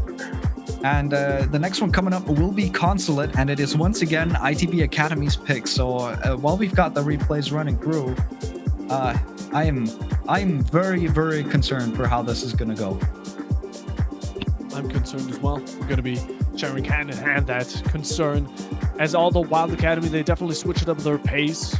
Their concentration has been on a whole new level going to this bank, as they had Ex-Itba sweating over this victory. Even though the final round was definitely not something we can compliment, but in the end, the process up until it, the build-up from Wylde Academy was strong. Their start, really good. Even continue it towards the end, still hanging on round after round as they brought it back on their attacks. Just like ITBA, and it was not anything close to how Chalet turned out to be, but under control, it was all left down to this final round, and yet again, there has to be a winner by the end of the day, and up until now, the only one showing to be that potential crowned winner was Ex-Itba. They went out one more round, or Wylde Academy has to reverse sweep a 2-0, which is absolutely crazy, yet again, not impossible for how Rainbow Six Siege competitive run goes at times, but still, it's really low of a chance of it happening, and I'm hoping that they can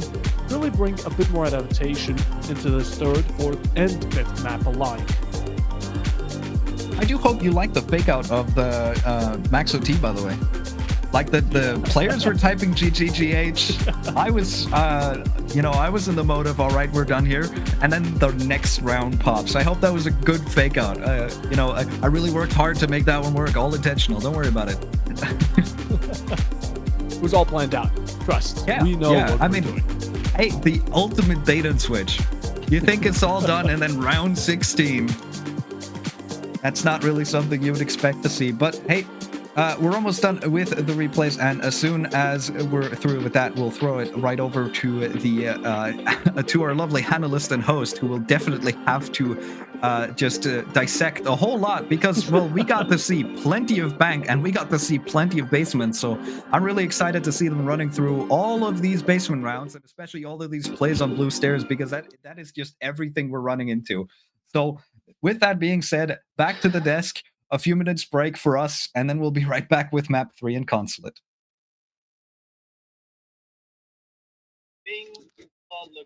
And worse for Wylde Academy. Though, hey, at least we finally got to see that Infinite OT in action over there. They were so close. And yet so far, please break down for me what we just saw go down there.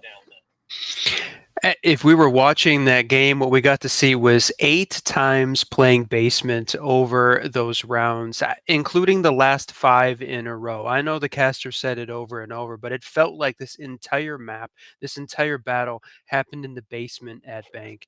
And it really went back and forth. Neither team was truly dominant on the site either. So it was almost strange that we saw so many battles happen down there, because neither team seemed to be that like their best site overall. So lots of battles, 1v1s lost.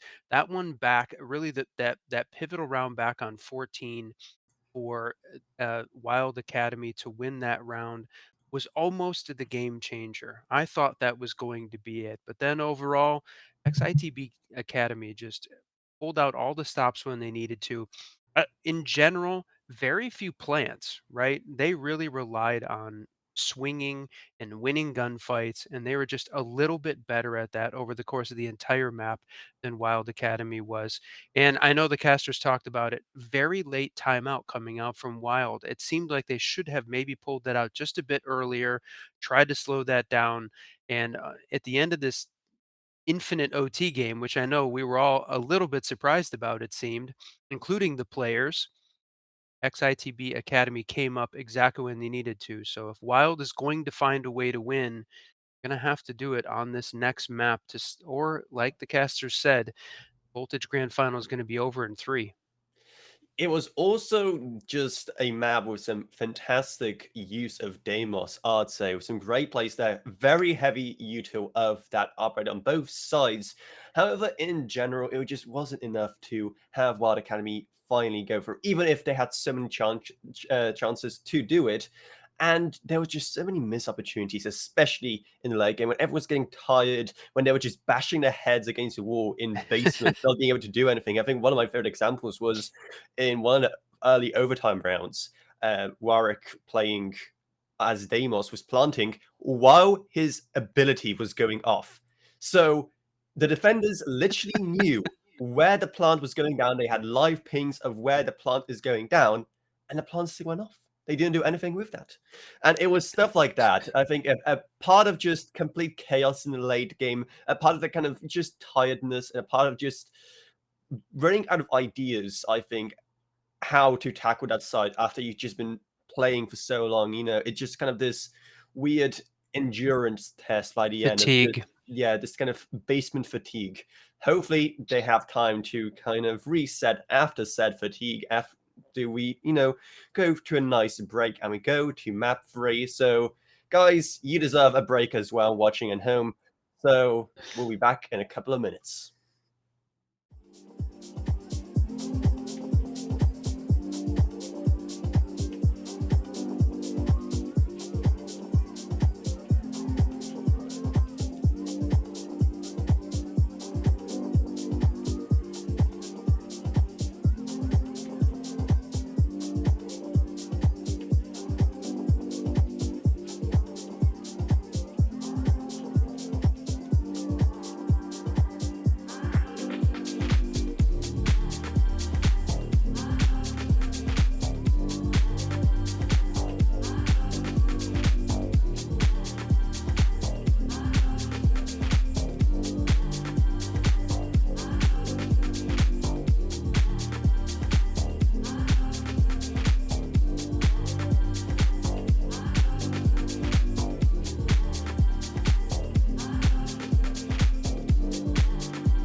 All right, and we're straight into map 3. Bit of a short rest off of that long map over on Bank, and now we've got 2-0 for the boys that got the dogs in them. It is Ex-Itba up 2 maps, and only one more to go for them to close out the series. Otherwise, Wylde Acad, they've got the long fight back. Ex-Itba have recently done it in Southbreach. It's not impossible, but Wylde Acad have a long road ahead of them, and it's going to start with Consulate.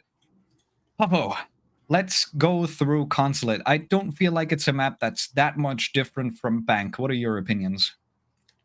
It's interesting because I feel like Consulate does play a bit more towards the start, which Wild Academy do have strengths in. I'm hoping that Wild Academy are going to be playing that into their own.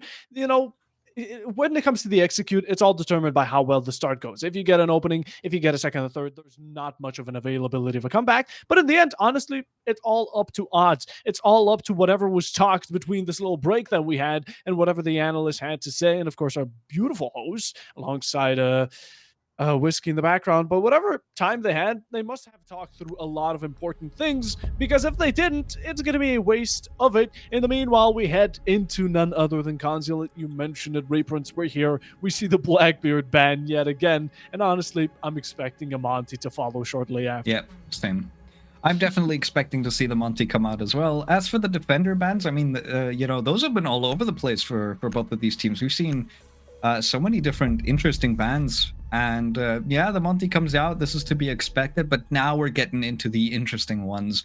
On the first map, it ended up being Vulcan Maestro of all things. And on the second one, it was Echo and Kaid. So certainly some curveballs being thrown by Ex-Itba, and I'm expecting another one. I'm just expecting the weirdest, most out-of-pocket ban. Something like a Ella. Clash. I'm expecting a Clash. I don't know why, Alzani. but was it also you, Reprints, who played when you were playing Consulate? I know it was your team who pulled out the Clash on Consulate, and so many teams followed as well. Clash being picked on Consulate is nothing new. And we also saw Clash on the Bank, like for what, 1 round, but that ended up going horribly wrong. Although I'm still expecting the Clash ban. I'm hoping it tends to come about, as of course it's going to be shutting me up. Azami and Valkyrie a bit more sticking to the book, a bit more common as what we see. Azami has also been an operator that's been picked countless of times on Chalet. Hopefully now seeing a bit less of that and a bit less of information gathered with Anne Valkyrie. We're going to see how the lineups are affected with it. And did you call out the Ella being banned? Yeah, I did. What? Bemsy's already on her. Bimsy's playing it. Oh god. That was more of a throwaway. I was like, you know, curveball, something that nobody would ever expect. Why the hell would you ban this? Bimsy's playing it. Of course he is. Who else but Bimsy? You know, if they're not going to ban her, Bimsy's going to be the first one to pick her up. That's without a doubt. And Wylde starting out on the defense, this map is, like most of them, defense-sided. Hopefully it's going to be going in their favor as well, with a possible 4-2. Maybe we've seen it previously, or did we see a 3-3? What were both of the maps 3-3s? No, Bank was 4-2 for Wylde. 4-2. And then they completely fumbled their advantage immediately as Ex-Itba on the second half. Stormback made it a 4-4 very quickly. So yeah, I mean, the two teams, especially in the first half, it's a lot more of a back and forth. So I forgive you for not remembering the exact scoreline, Puffo. But because, like, I mean, if it was a 5-1, you would have remembered. But 3-3, 4-2, regardless of that, these halves are fairly close. And I mean, Bank was down to the wire every single round up until that breakthrough came through from ITBA, just denying a rush, which also seems to be kind of a trend here. The play is fast, aggressive, and loose, but if you think that rushes are going to work, you have to think again, because for some reason, despite this being the playstyle that both teams lean into, the rushes are the one thing that gets countered most effectively. So there seems to be a line. There is a line on what is permissible, what you can do, how much aggression and how much chaos you can bring to the table. And a fast rush execute seems to not be that. It seems to cross the line. What I want to see from the side of defense in general is if you're going to be bringing out that Goyo, watch out for some Twitch drones. The Twitch drones have really been a bane to poor old Sneak right now, taking out those Goyo canisters very early on and leaving the gadgets a bit more empty-handed. Admin getting pushed out very early on. Zodiac taking some quick drops of blood, but of course that's why we have Rorik on the Finka coming in real nice to also complement the aggressive Blitz playstyle as they push towards Admin. This is going to be leaving a huge opportunity, an opportunity filled with much, as of course the Twitch drone just clearing out utility one after another, and at the same time we're not playing behind that shield. There's going to be a dangerous opening here for Ex-Itba to take over. Right, well, it's very basic, just admin take. This is exactly what you would expect out of Consulate. If anybody ever remembers watching the VP Empire roster play this map, they will know that taking admin is a good way of clearing the entire map, because they seem to have done it literally every single round of Consulate they've played in the history of Consulate. So it is the way to go. Even on the old Consulate, it hasn't changed much with the rework, despite the map playing out completely differently. But Matt's now finally getting engaged in a tussle. He finds 2 for himself, but gets taken out, and every single one of his kills is traded as well. Edgar and Raiden are now the only ones left, and Garen will take down one, sneaks on with the other, and Wylde get themselves the first round to put up a bit of a different pacing here on Consulate. Absolutely. Bouncing back for 1 round. Still looking to claim out following 1. Round 2, 3, 4, 5, 6. Wylde, let's get them all under our belt, because the previous maps certainly haven't been favoring you. Hopefully that's going to be changing in the following match.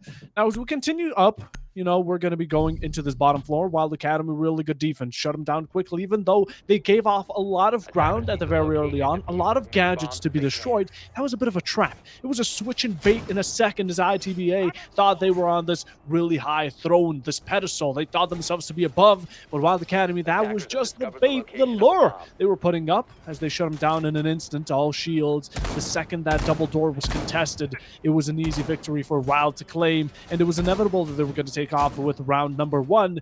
They always tend to take off, but they just don't land.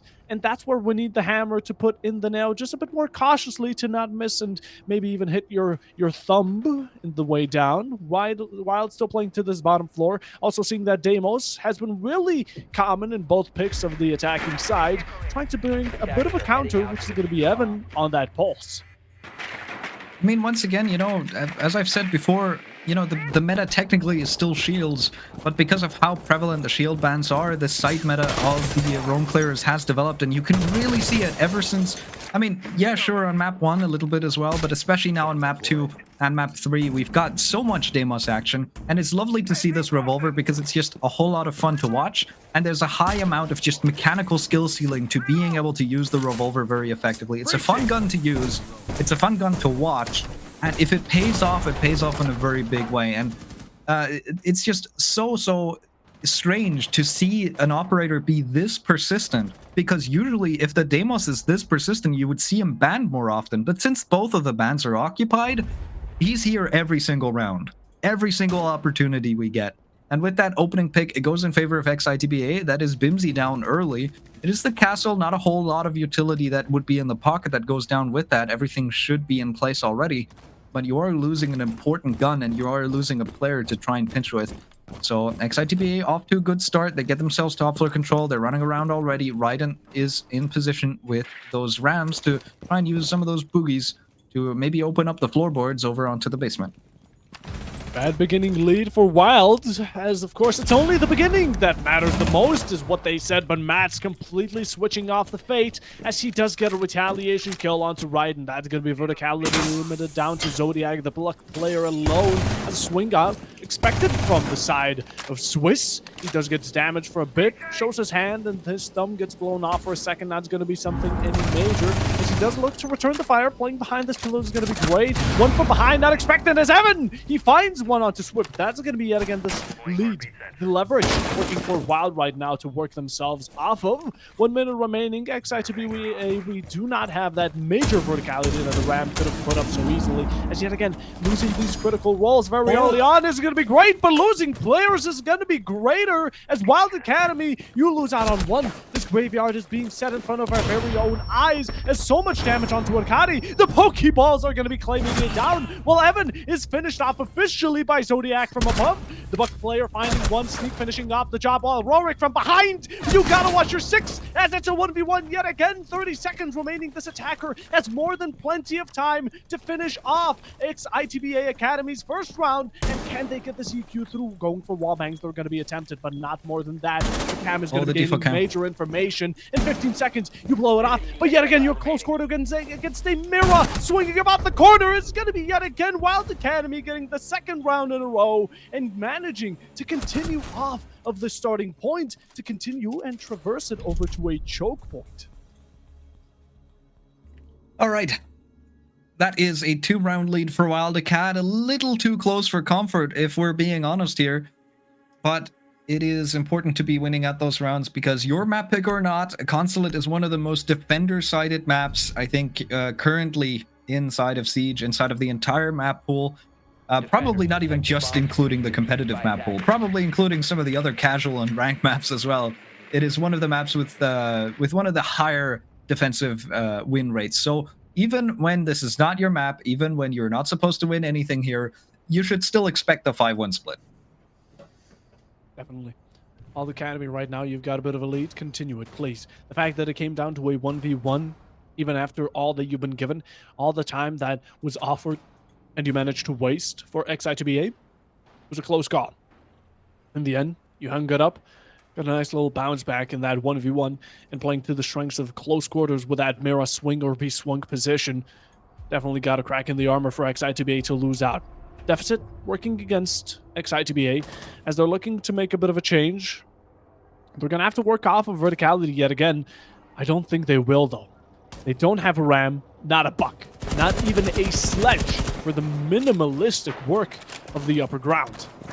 They're working off of this Deimos alone, information gatherer to flush out any roamers which are to be expected, also putting down verticals for maybe the attackers to use into their own advantage, and also working off of opening windows. And Akari, a random shot, maybe a ping, whatever it was, he finds the opening, the beginning trail to have some sort of lead over Wylde Academy as Raiden finds himself almost dead. Almost won't be quite enough to cut it, as those Selma breaches are still going to be in his back pocket.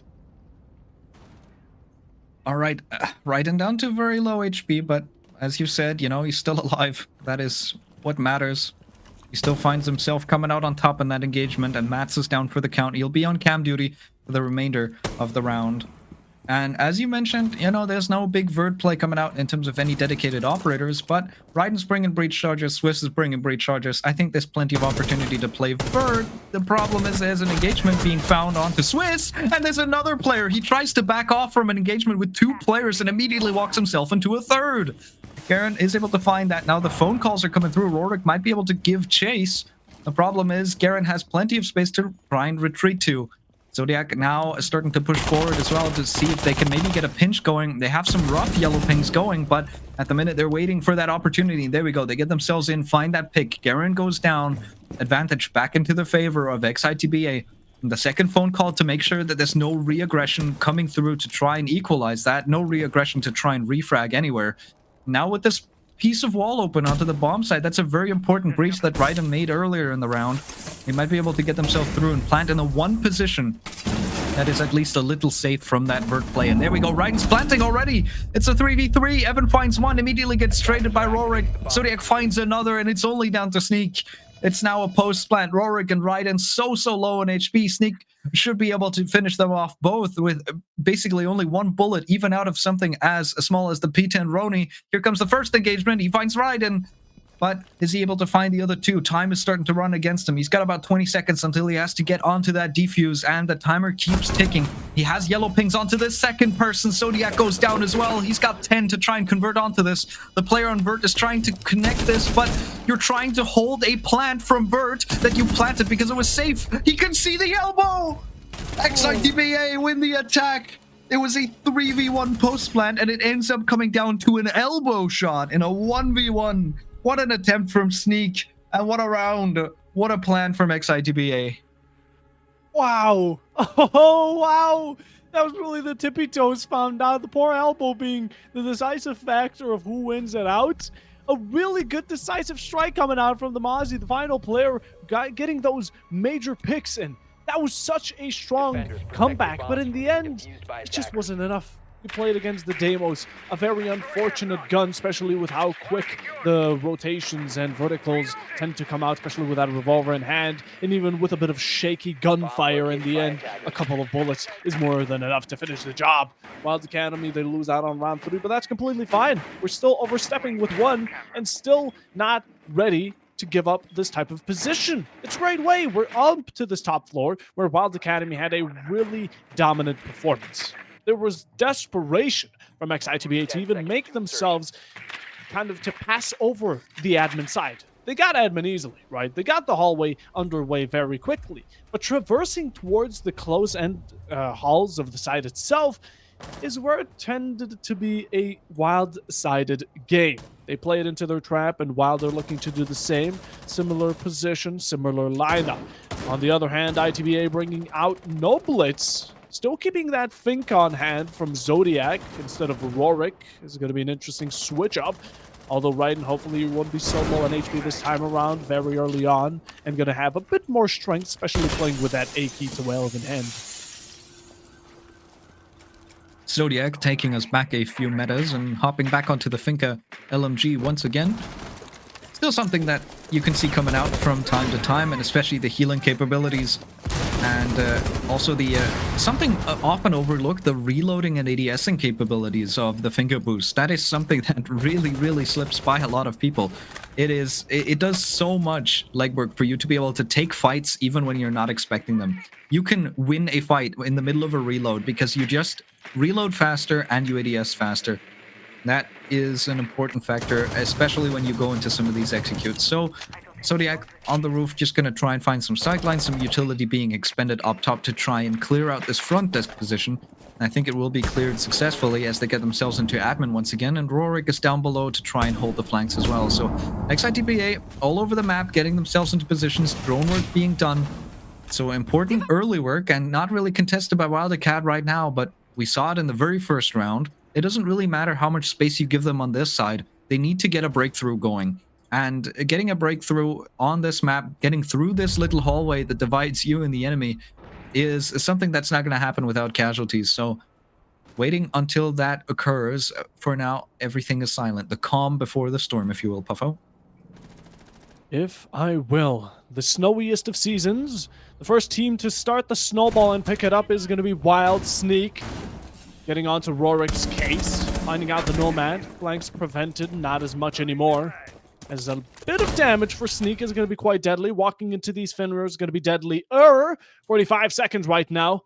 No crack in the armor just yet. But looking to pick it up yet again. Wylde Academy, they started up. Can they continue it? Is the consistency going to be there? It is for 2, but not for the third, as Zodiac is going to be claiming 1. Gets picked up quickly, and a triple kill for Wylde Academy. They completely shut everything down. They pick up the remote, pick up the pen, write their own story, and turn off the TV, as we are not watching a game of Ex-Itba Academy anymore. It is going to be Wylde Academy leading into Concealed, and even with the reprints, they secure a draw into this first half. It's good, because this means a 5-1 like you called it is still possible, even a 4-2, which would be absolutely ideal.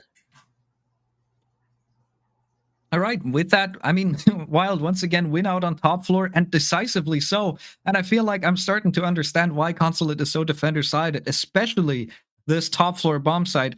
It's like, just think of basic military strategy. Just by basic principle, and that's something that everybody playing Siege understands.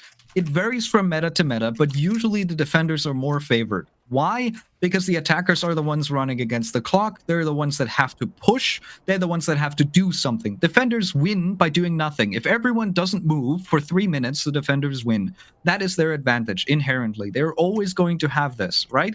So no matter the meta, it's just how the cookie crumbles. And here on this map, on top floor, it is another little strategy, which is this hallway that you're trying to clear through, that Ex-Itba is trying to cross, is just like a river.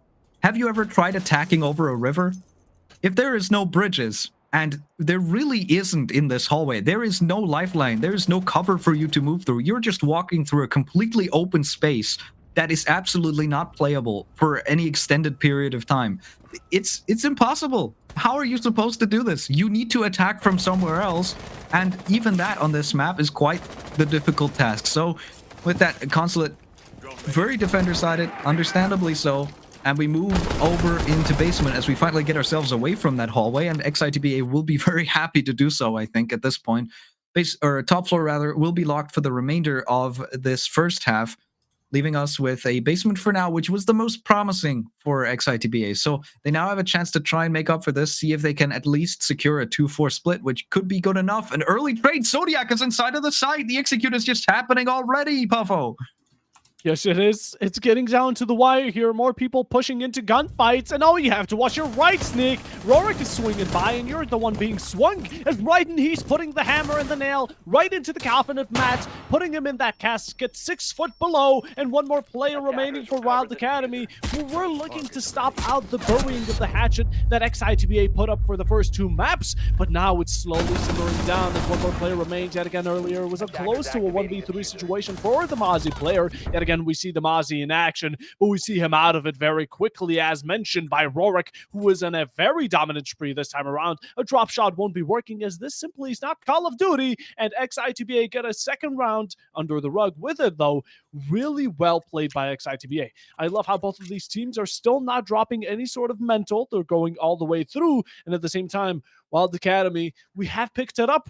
Why did we drop it? Why is such a huge difference in going into this map, especially into this round? Because we saw this was a possibility of 5-1. Still could go 4-2 because this is a site that they have lost before. So honestly, I don't have much to say there for Wylde Academy. I'm just looking to hopefully not have these early picks that Ex-Itba really managed to find themselves comfortable off of.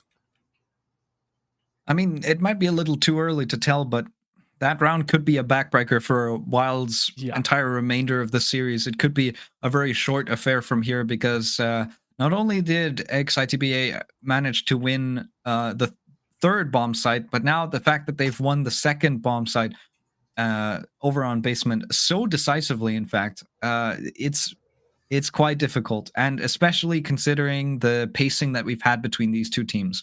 There was a lot going on. These rounds are chaotic. These guys play with collateral in mind, as we've been saying since map 1.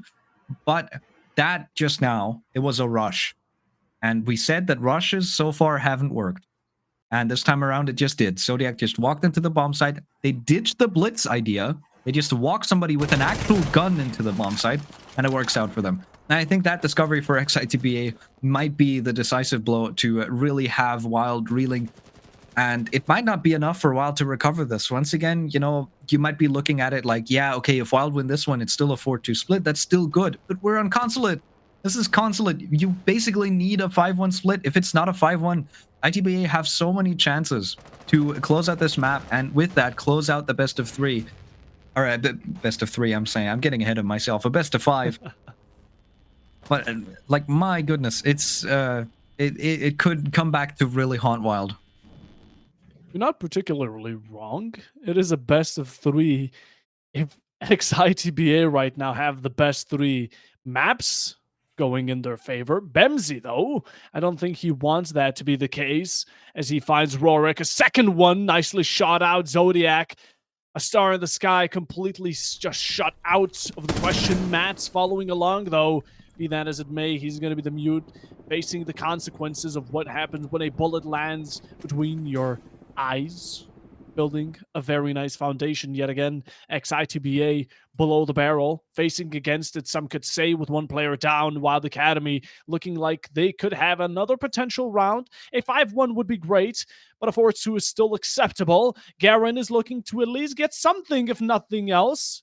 Standing down, though, Evan. Yeah, that's why the Warden tends to be so annoying. You have to really stand still for a second for the ability to actually come into work, but you can still take gunfights, and that's what matters. You have to watch out for Raiden, though, who is swinging from the desk side, finding you. One player still above, one from below, completely split up, as of course it's going to be sandwiches made along the way, and it's going to be a double kill from the side of offices by none other than the final player on this top side, and with it, the MP7 really being put to work. Round 6 going over for Wylde Academy as they secure a 4-2. May not be what's to be expected on Consulate, but still, I guess, better than nothing.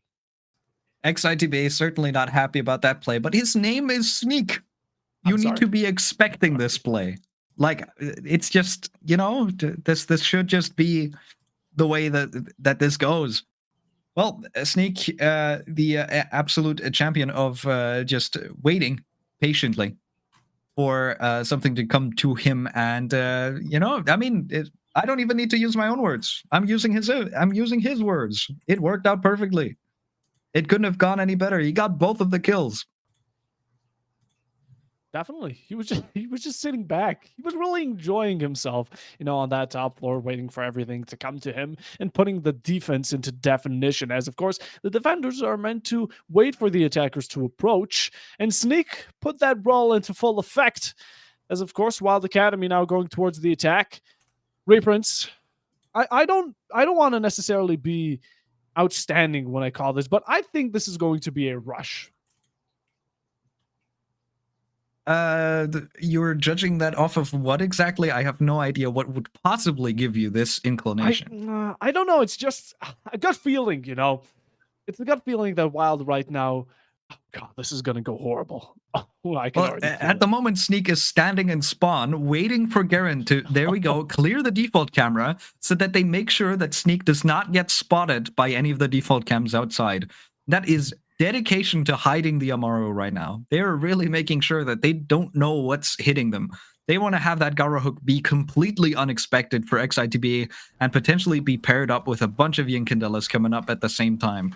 At the moment, I'm waiting for, the opportunity spotting from Wylde Acad. They're going to wait and see where they can best utilize the Amaru.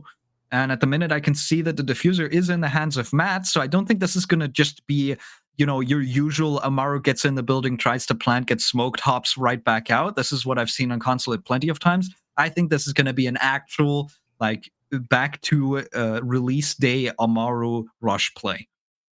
Oh, here it comes. That's going to be Evan on the blitz. Already the shield in action, but first one to be found is going to be Acadi's victim. A second one, the Evan. That's the shield. That's the plate gone. Also the Deimos, the tracker. Extra credit here for Ex-Itba as they find themselves the opening two. Wylde Academy haven't even gotten into sight. They have one. They have the second, the third, all taken out. It's a flawless for the side of Ex-Itba as they just flush them down the drain. What was that? It wasn't even a supposed rush. It was so half done. Wylde Academy, who had people walking into Spiral, people just kind of thinking of rappelling into window, but no one committed. The Incandelas, I didn't even spot them. The Deimos was there just to be a victim of Ex-Itba, and all fell down. It crumbled before our very own eyes, and I called it. No rush has gone good ever up until now, and I don't plan for it to go good in any way. That was cooking with the stove off. The food is raw. There's nothing. It's raw. Come on. You need to there needs to be some source of heat. Well, that aside, I mean, it's to be expected that the defenders get themselves a few more rounds, and just like it was on the previous map, just like it was on Bank, the advantage that Wylde Acad get themselves in half number one, which was a 4-2 split, is immediately going to evaporate. And I mean, once again, judging just by my experiences of how Consulate usually goes in a competitive setting, ITBA have the chance of their lives to make this a quick 3-0, to make Voltage League's grand finals a bit of a quick sweep, end us all in the afternoon. We're not even going to get to the evening hours of this grand final. And Wylde Acad are the only ones that stand between that. They're the only ones to try and give us more entertainment, and Rorik at the minute is trying to really drive that nail into the coffin. I mean, there's hardly any more firing power that you can use than that bus G. What I'm liking from Ex-Itba is that they're kind of looking to return the favor. They're playing a bit more of that shotgun side as well. We have Swiss on the shotgun. We have Rorik on the shotgun. Outside. We have What is he runouts doing? from the Boss G player getting quickly shut down. This is chaos. Ex-Itba just don't care. They've won so much, they have nothing to lose at this point, as Wylde Academy are on the similar position, but on the losing side in the first place. Still 3-4 on the score count, still one player above, which is definitely a positive we've seen and mentioned countless of times, but even with it, it doesn't even work out in their favor, even if they have that man or two above when it comes to guns and frags. Now verticality coming out, but oh, what a shot from Raiden as he claims out. Rorik ran out, okay, and that's how they lost the first player. But they were going to regain that position, not for one, but for two, as Zodiac claims one onto Matt, and this is absolute catastrophe for Wylde Academy. They lose the Ram early after expending, I believe it was, what, just one boogie? And now Mats is dead. That is the roam clearing capabilities gone. That is your tracking capabilities, trying to box in players, see if you can get some of those vert kills. That's all gone as well. You've only got Evan to open up the floorboards now. And Garen is trying to sneak in, but, I mean, once again, he's just facing a mirror window, which does get opened up now from up above. Evan is in that position. But with about a minute to go, I mean, there's plenty of opportunity for Ex-Itba to find another pick. And Wylde have a lot going against them here. And they really need to win one of these rounds. They want to make sure they stay ahead of the curve, because if Ex-Itba catches them once again, we might have a similar situation to Bank. It might be a close game, but if Ex-Itba come out on top, then it's going to be a very quick series. Close game is something that Wylde really should not be looking towards, especially seeing as how the track record of rounds have gone in the past maps. It definitely has been backfiring towards them. Ex-Itba still on that lead. Smokes coming out, blindly shooting out isn't going to be the key, but definitely can be shutting down some. A drop out from Evan as he does find some good damage converted to a kill. 2-2 to 3. Wylde Academy gets the lead, and just like the very early rounds, this is going to be a 1v1 situation between the final two players. Zodiac is going to be the one to finish it off. That's the Legion going for the pre-fire. It's always been the defense to win out in situations such as, and we're continuing the tradition down the line as a round going into the favor of Ex-Itba, and with it, reprints, it is 4-4. Ex-Itba have made themselves be known. They have climbed up the ranks and ladder to get themselves the EQ through, and with it, I mean, they're on such a, I would say, such a good path that at this point, they could yet again be the first ones to reach match point. Oh boy. Well, this is a once again, I mean, it's a very similar showing to what Bank was. Wylde Cat get a 4-2 split, immediately Ex-Itba respond in the second half. I mean, even in the first map on Chalet, it might have been different splits and it might have been a different outcome when it came to the latter few rounds, but the moment the half switch occurs, for some reason, Ex-Itba just seem to find their footing.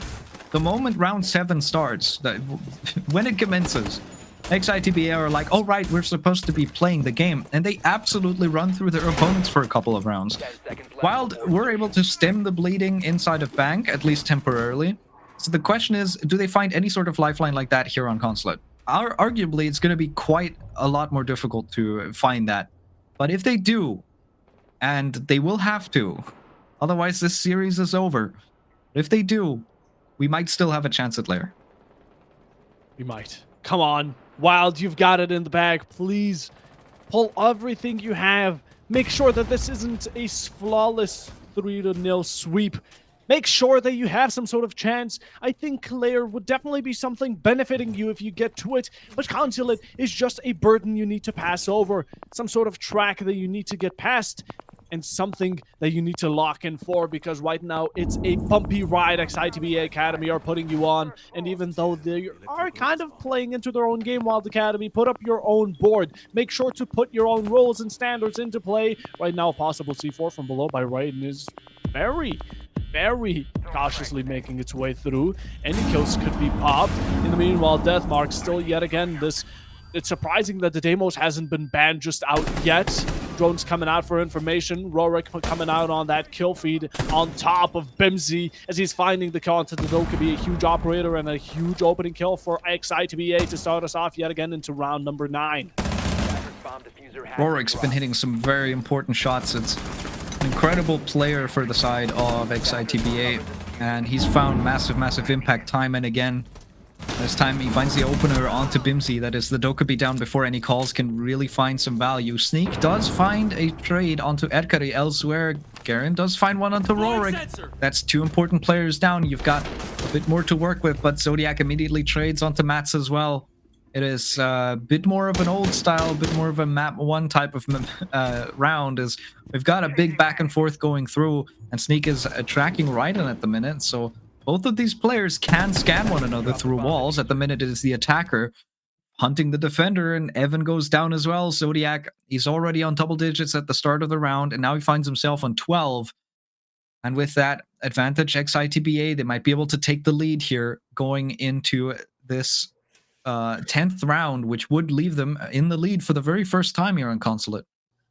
Oh, just a missed opportunity from the side of Sneak right now. Could have peeked a half a second earlier and would have gotten himself an equal position on the man count. A 2v2 here would be great. What would be greater is for Wylde Academy to pull up their fight, for them to stop pulling their punches, because right now, look at this, 2 C4s on the hand of Ex-Itba. They start chucking, and no connect just yet. A lot of damage on Sneak in the meanwhile, and going upstairs, taking the gunfight to them. The defenders claim out another victory as Ex-Itba, even when pushed up against your management of this movement, this footing, the way you completely shut down and stop any force that comes towards you is absolutely fantastic. Phenomenal has been working out, and they get the lead right on this second half of Consulate. One round away from match point and 2 rounds away from finishing it within regulation as Wylde Academy yet again. Like I said, stop pulling your punches, go all in. We need to lock in right now. We're tailing behind Ex-Itba for a 3rd time, and just being in this presence alone isn't going to be enough. You need to put that presence out there and make sure that this pressure is greater than Ex-Itba's. Ex-Itba, they put up a great pressure. They lose players, but in the meanwhile, the amount of angles you're getting peeked up from, the constant thought of, will I get swung here?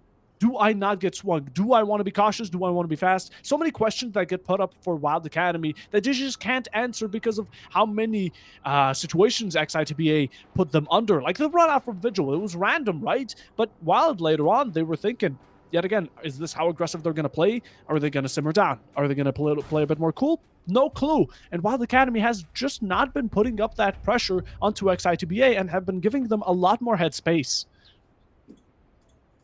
All right, in the meantime, an unrecognizably different lineup aside from the Amaru, and even then, the Amaru is bringing a shotgun this time around. Wylde is trying to go for a completely different approach, but under the guise of the exact same plan, which is to say they want to bring an Amaru, they want to see if they can make it work here on top floor, because they seem to have spotted out exactly what I have, which is just doing an admin clear. It's just going to get you ensnared. It's going to get you trapped in a position that you simply can't win. You're not going to be able to cross that hallway safely, and you need some other angle of approach. And they're trying to create that using Bimsy and using that Amaru. And this time around with the shotgun for more close range capabilities.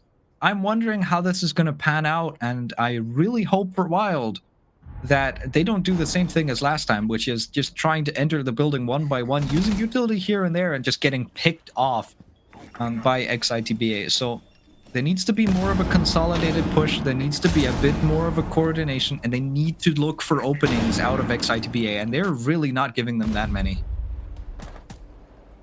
Closing down all routes of possibilities. Swing out from small. Ready to contest anyone in admin. Yet again, it's a snare that you can't escape. As mentioned by Reprints, this is something that we don't want to get ourselves stuck into. It's a trap and a lure by the side of Ex-Itba taking a close quarter. That's going to be Akari swinging out with a shotgun onto Sneak. Oh, yet again, this open opportunity finds itself and leans in towards the side of Ex-Itba as not only claiming out the Habana, which is going to be limiting your ability of hard denial or hard breach. At the same time, you lose out on another player. Wylde, yet again, this is not favoring you a single bit. This admin push is coming through again, and they just don't learn from their mistakes. Painting the picture red is going to be Ex-Itba, making sure that each single one of Wylde players are going to be completely trapped, wasting so many efforts and time. Akari may be down, but we don't finish the job just yet. Finally getting that final shot. Evan does finish what was started, although we're left with 50 seconds. And the remainder is going to be shutting you down. It's a 1-for-1 deal. We do have a 3v3 going on right now, and Wylde Academy still pushing in. Close quarters is where they could be comfortable, especially with that SMG-11 that we're rocking on the Amaru. But we need to push in very fast, and we're getting swung out from left, right, and center. All right, 30 seconds on the clock. The Goyo canister's already triggered, but I don't know if there's any utility still in the pockets of Raiden. Yeah, he has one in hand. He's going to use that one right now. Garen finds one, but here it comes. Finally, that is the Amaru. Just repel in. He's able to find it. Wylde Academy, they get themselves finally the value that they wanted out of this play. And from a different location with a different setup with the SMG-11, they're finally able to win it. Wylde Acad push themselves through, are able to tie it right back up. And Puffo, we still have the potential for another infinite OT. And this time, hey, look, they're learning. Yes.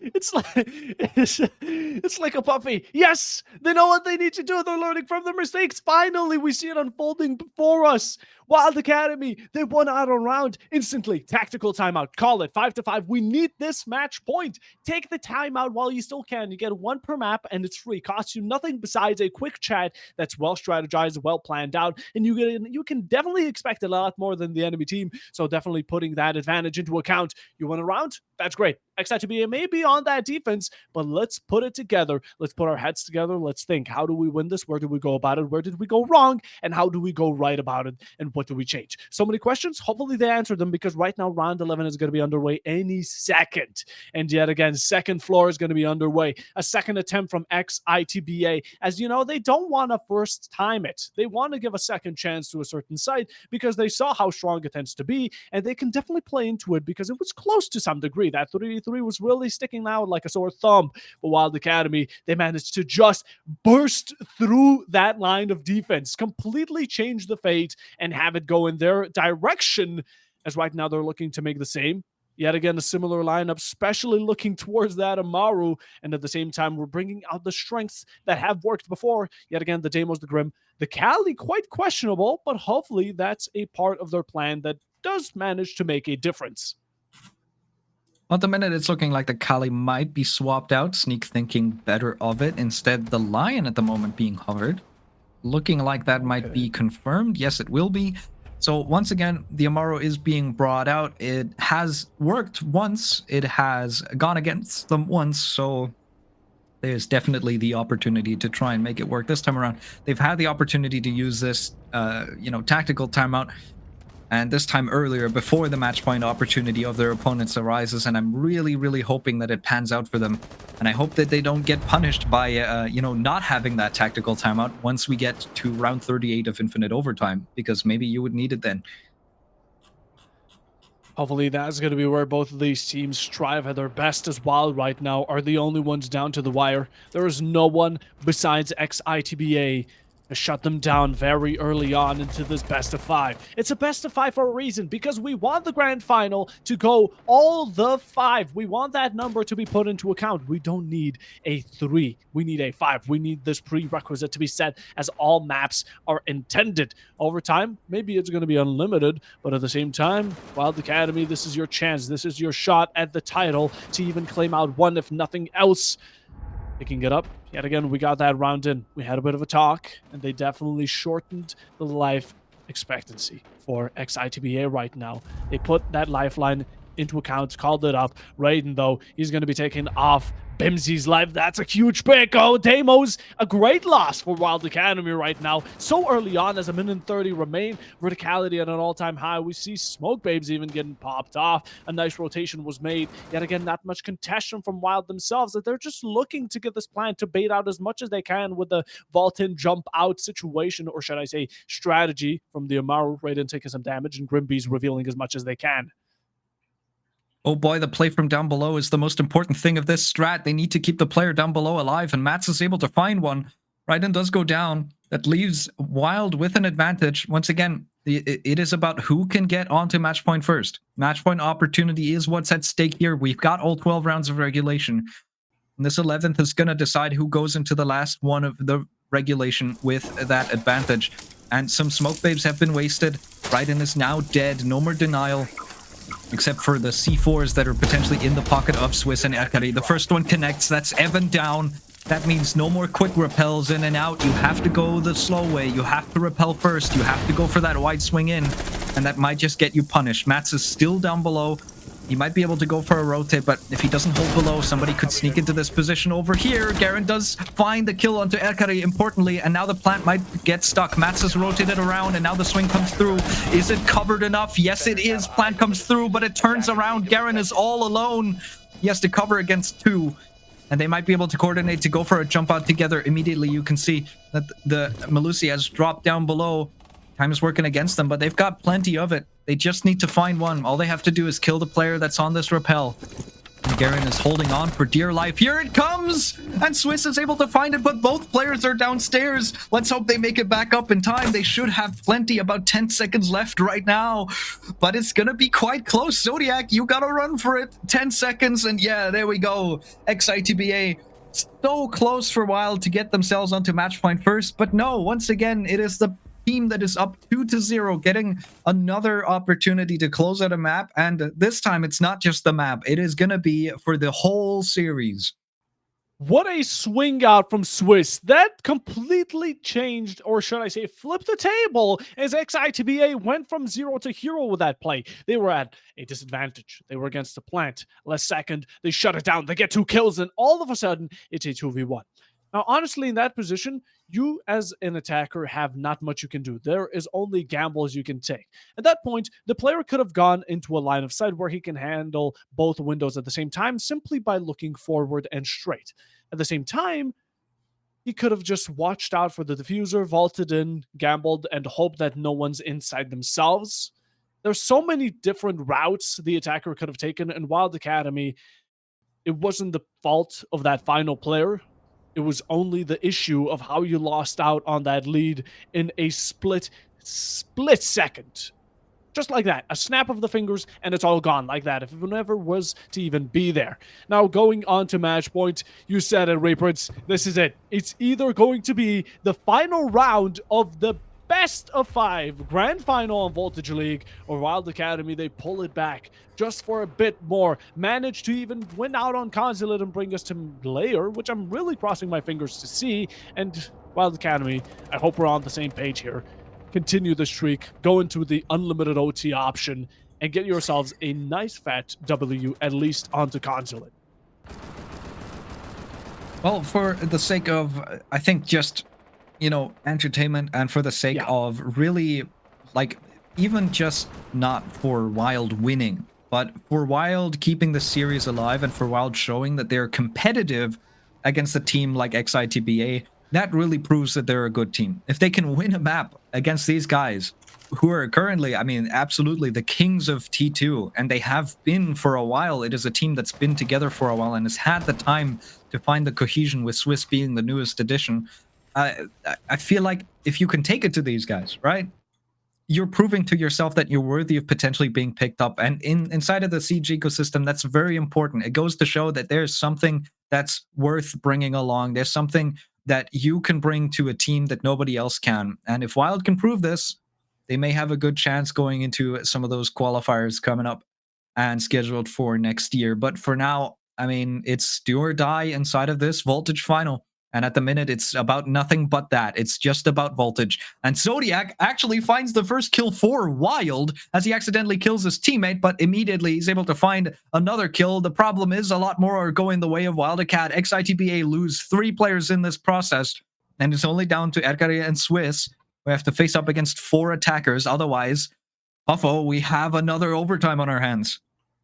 How does a team kill come about in such an important situation? Such a major time for Ex-Itba to finish it off? Well, it doesn't matter. Wylde Academy are still picking them apart. And even though a headshot is delivered by Arkady, a hot-handed player who finds a C4 as well, in the meanwhile, converting it to a 1v2 situation, he has information on both. Oh, he finds one. It's a triple kill in the line. One more bullet to the head would be enough to finish it off, and he gets it. Oh my God! Arkady, he finishes it off in a team kill situation, even with everything against him. A 1v4, he's gonna be the proclaimed winner, and 7-5 is what is gonna be finishing off Ex-Itba, having not only 3 rounds in the best of 5 series, but also one of the most legendary finishes in T2 we have ever seen. And Arkady, that is a reason he is known as one of the best players in the scene, and he put his name out there even more. My jaw is wide open. It is on the floor. Erkari, you're not allowed to do that. What? I said earlier at the start of today that it's Erkari time, but that's not what I at all expected by this. My goodness. How did this happen? Erkari is able to win out not just the map, but the whole series off of that play alone. And what a 1vx clutch it was. My goodness, that is going to be one for the history books. A well-deserved win from Ex-Itba, and we're throwing it right back to the analyst and host to go and dissect that one because, my goodness, you've got plenty to look at. Wow, what a finisher that was. I mean, I think we're all a bit disappointed we didn't get to see Lair or Nighthaven, but Ex-Itba did provide a fantastic show in the 3 maps they were able to close this off in. A very deserved 3-0 at that, even if it got a bit closer in those final 2 games. They were just in a class of their own today, and they went out. We were just went out with a bang. It was just a fantastic finisher. Yeah, it was not a absolute dominant performance from Ex-Itba across the entire day, but they found the little openings across the whole series to win. To win it in 3-0 certainly makes it looks like it was much more one-sided. There was a couple points we saw Wylde come together. When they were playing together, they played very well. But it was, I know the casters talked about it, messy and chaotic siege consistently from Wylde, and they really struggled.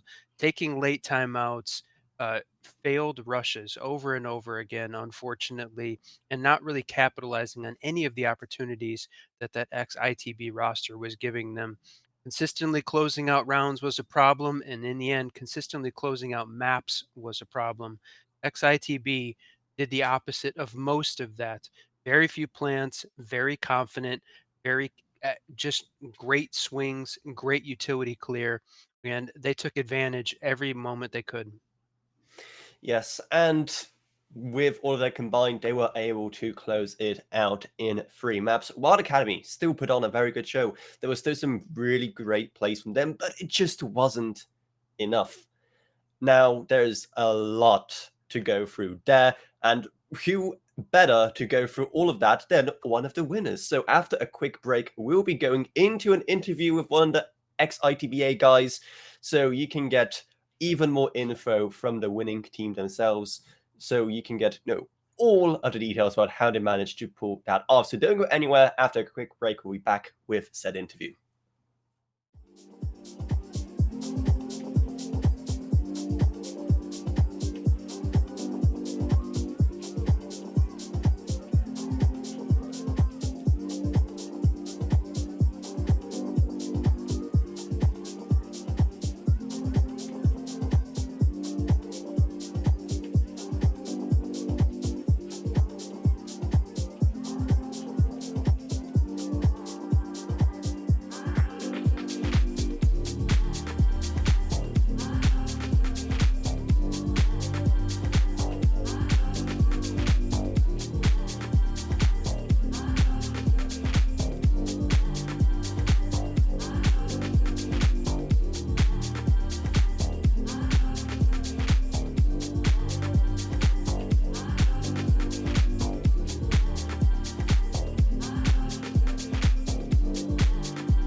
I must have went blind tonight, cause I swear that you out of sight. Man, I'm so up, I could be a pilot, and I just hope trying to catch a flight.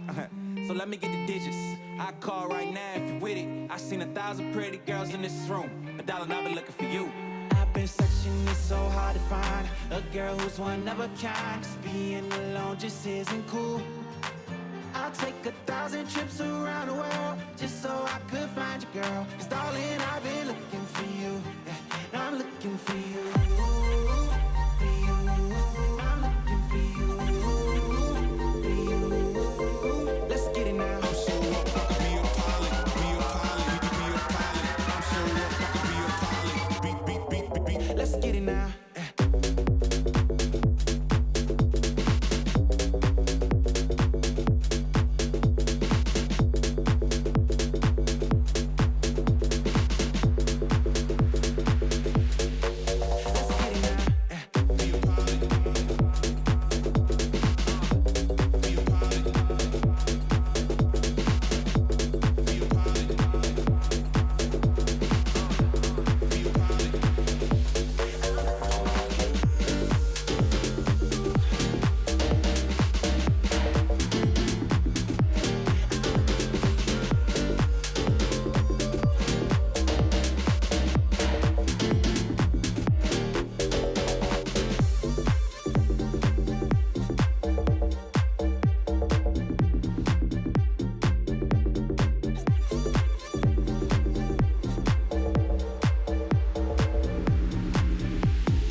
And we're back with Swiss here from Ex-Itba. Of course, huge congrats on the win. You won, in quite a pretty great style. 3-0. Was it?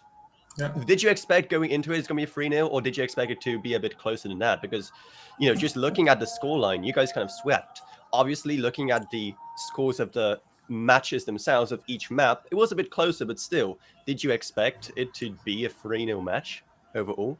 Well, honestly, last night when I was sleeping, I didn't even know I was gonna play. I am right now just trialing for Ex-Itba. And in the morning, I get a message that say I should play this, and I was like, sure. So I join OPL. I get ready to play. I look at my opponents. It's Wylde Academy. One of my closest friends, Evan, is also playing in that team. Well, full on honesty, I never lost an official against Evan or Wylde Academy. It's my either third or fourth time beating them. So I was feeling confident that I would beat them again, even with a team that I haven't really played much before. Uh, Two of the maps that we played, I never played those strats or never seen those strats before. So I was trying to alt tab, look in the strats, like block back in, try to kill people, try to understand what we're doing in attacks, which was quite hard. But it wasn't as much of a challenge that I expected it to be. On bank, I managed to get a kill with a Twitch drone, which I don't think those people shouldn't let that ever happen, considering they're an academy team who play for a long time. Even though he's a good friend of mine, I still need to banter him around a little bit. But I was expecting to win 3-0. We won 3-0, so nothing to really say too much about it. So, despite all of that improv going on, it was still a pretty great victory for you. However, there's still some things I want to discuss. First off, on Bank, there was, of course, a 1v1 in overtime that you lost, and it was a great chance for you to kind of close out the map right there. So, what was the kind of mental of the team and for you after that? Well, honestly, it wasn't much. Like I got it's a 1v2. I trade like it was a 2v2. They kill my teammate. I get a refrag. It's a 1v1. I thought he was planting close bomb, so I threw a C4 and I take a look and he's planting on a soft wall for some reason, and he managed to kill me. I don't think any of us was tilted. We were like, all right, we go next. We beat them on the next round on attack. We won most attack rounds anyways, so it wasn't like we never got mentally chalked at any point. People were quite happy, if anything. Okay, and we have to talk about the big one, something that's probably going to go down in the history books here in the Voltage League, and that's kind of the 1v4. Like, what was going on when that happened? Well, right. What was happening is a 2v4 between me, Mercury, and the Wylde Academy players. I tried to challenge Teller Stairs. I lose my fight, and I see Mercury in a 1v4. And honestly, none of us panicked. All of us knew that he was going to win the round, and we're going to win anyways, because every time we see Mercury in a 1v4 on basement, attack or defense, he just keeps winning him. He did the same thing, I believe, in South Breach. I'm not sure exactly, but he did the same thing in a T2 event in the past. So it was expected to win. While Academy players played to like without patience, they kept running at him, and Mercury is just a better player, so he just kept mowing them down. Now, towards the end of it in Consulate, the team was getting pretty aggressive as well with the kind of its strats going on there. Do you think that, looking back, was the correct approach, or did it kind of cost you a few too many gunfights, few too many rounds there? Well, I mean, they've been playing really aggressive, like from the Chalet first round, which I wasn't expecting them to do. But I still respect that they play really aggro the whole time. And the third map, we also decided to play aggressive against them, maybe like just to see if we can outgun them. Because every time we tried to play strategically, I was lacking a lot of information since never I played those maps with them before. So we decided to go aggro, and we managed to win our gunfights. So I guess all that's left now is to ask, what's next? What's next for you? What's next for you? What's next for Ex-Itba? What's next in your kind of plans after winning a very, very important match here in the grand finals of Voltage League Season 4?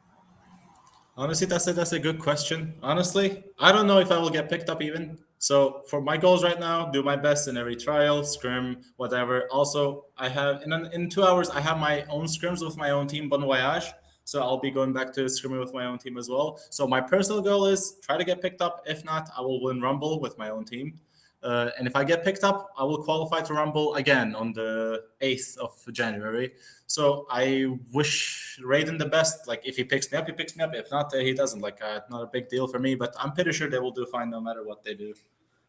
Well, I don't think there's a better ad for you personally than this grand final. I think it's a great promotion for you and the others in the Ex-Itba roster. I, of course, wish you and your other teammates in, of course, Ex-Itba and Bon Voyage all the best going into 2025. So I'll let you rejoin the team, celebrate, talk about what just happened, and enjoy the rest of the evening. So thanks so much for your time here. You too.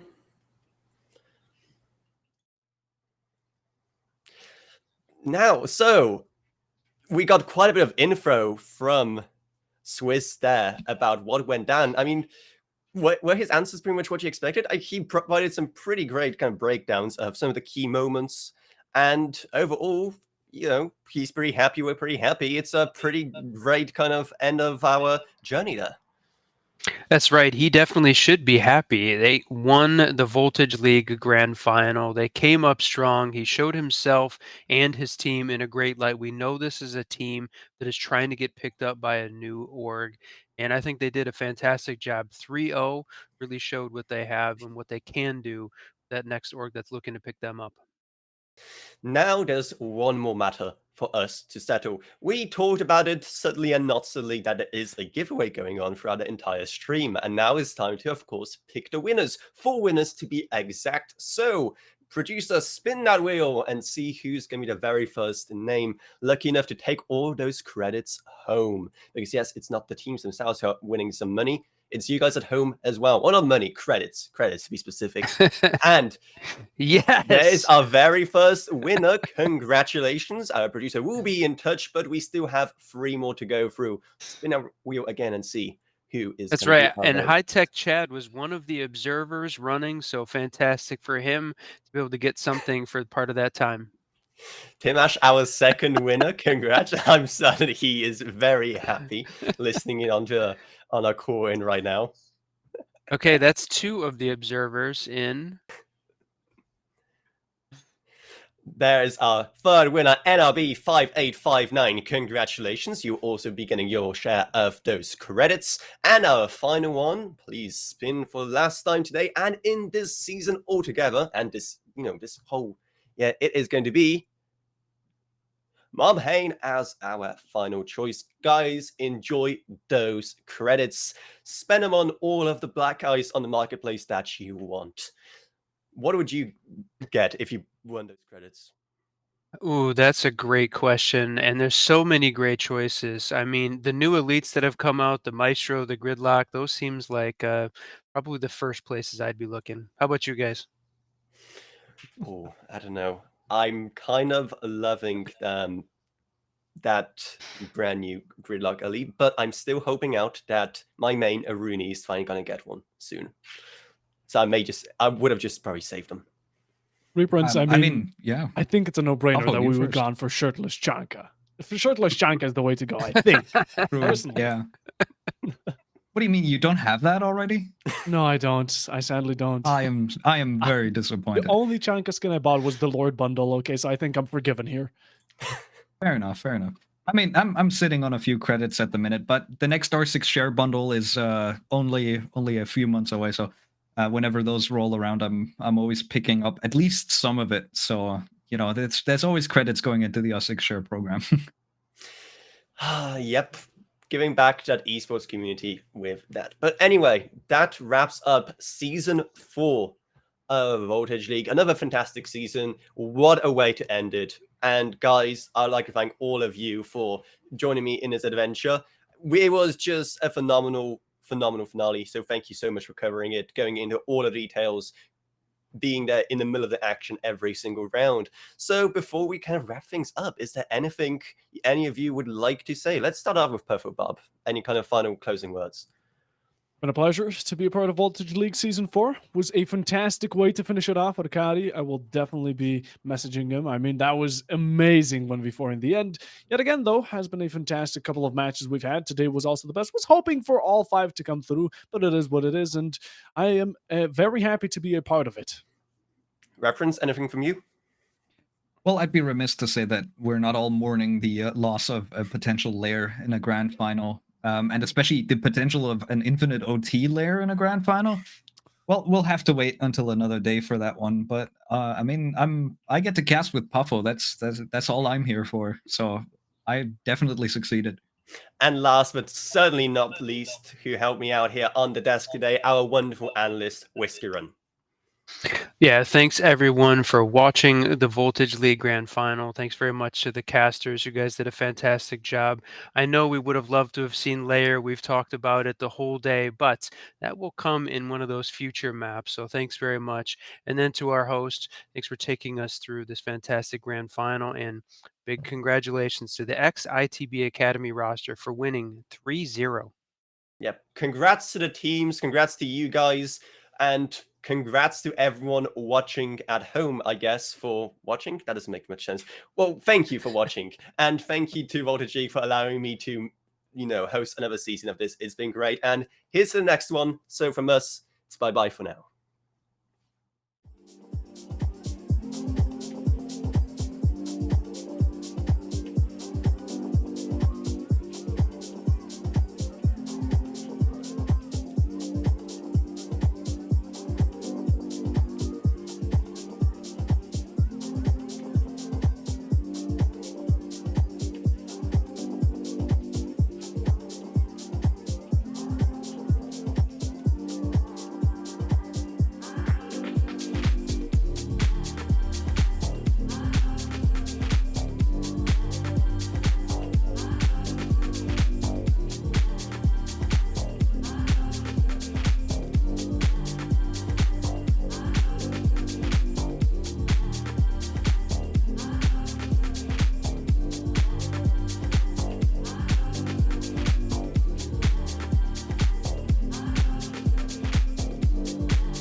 I must have went blind tonight, cause I swear that you out of sight. Man, I'm so up, I could be a pilot, and I just hope trying to catch a flight.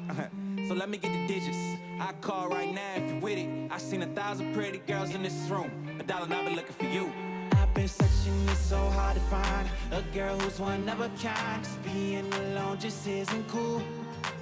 I'll take 1,000 trips around the world just so I could find you, girl. 'Cause darling, I've been looking for you. Yeah, I'm looking for you. For you. I'm looking for you. For you. Let's get it now. I'm so up, I could be a pilot. Be a pilot. Be a pilot. I'm so up, I could be a pilot. Beat. Let's get it now.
Let's get it now.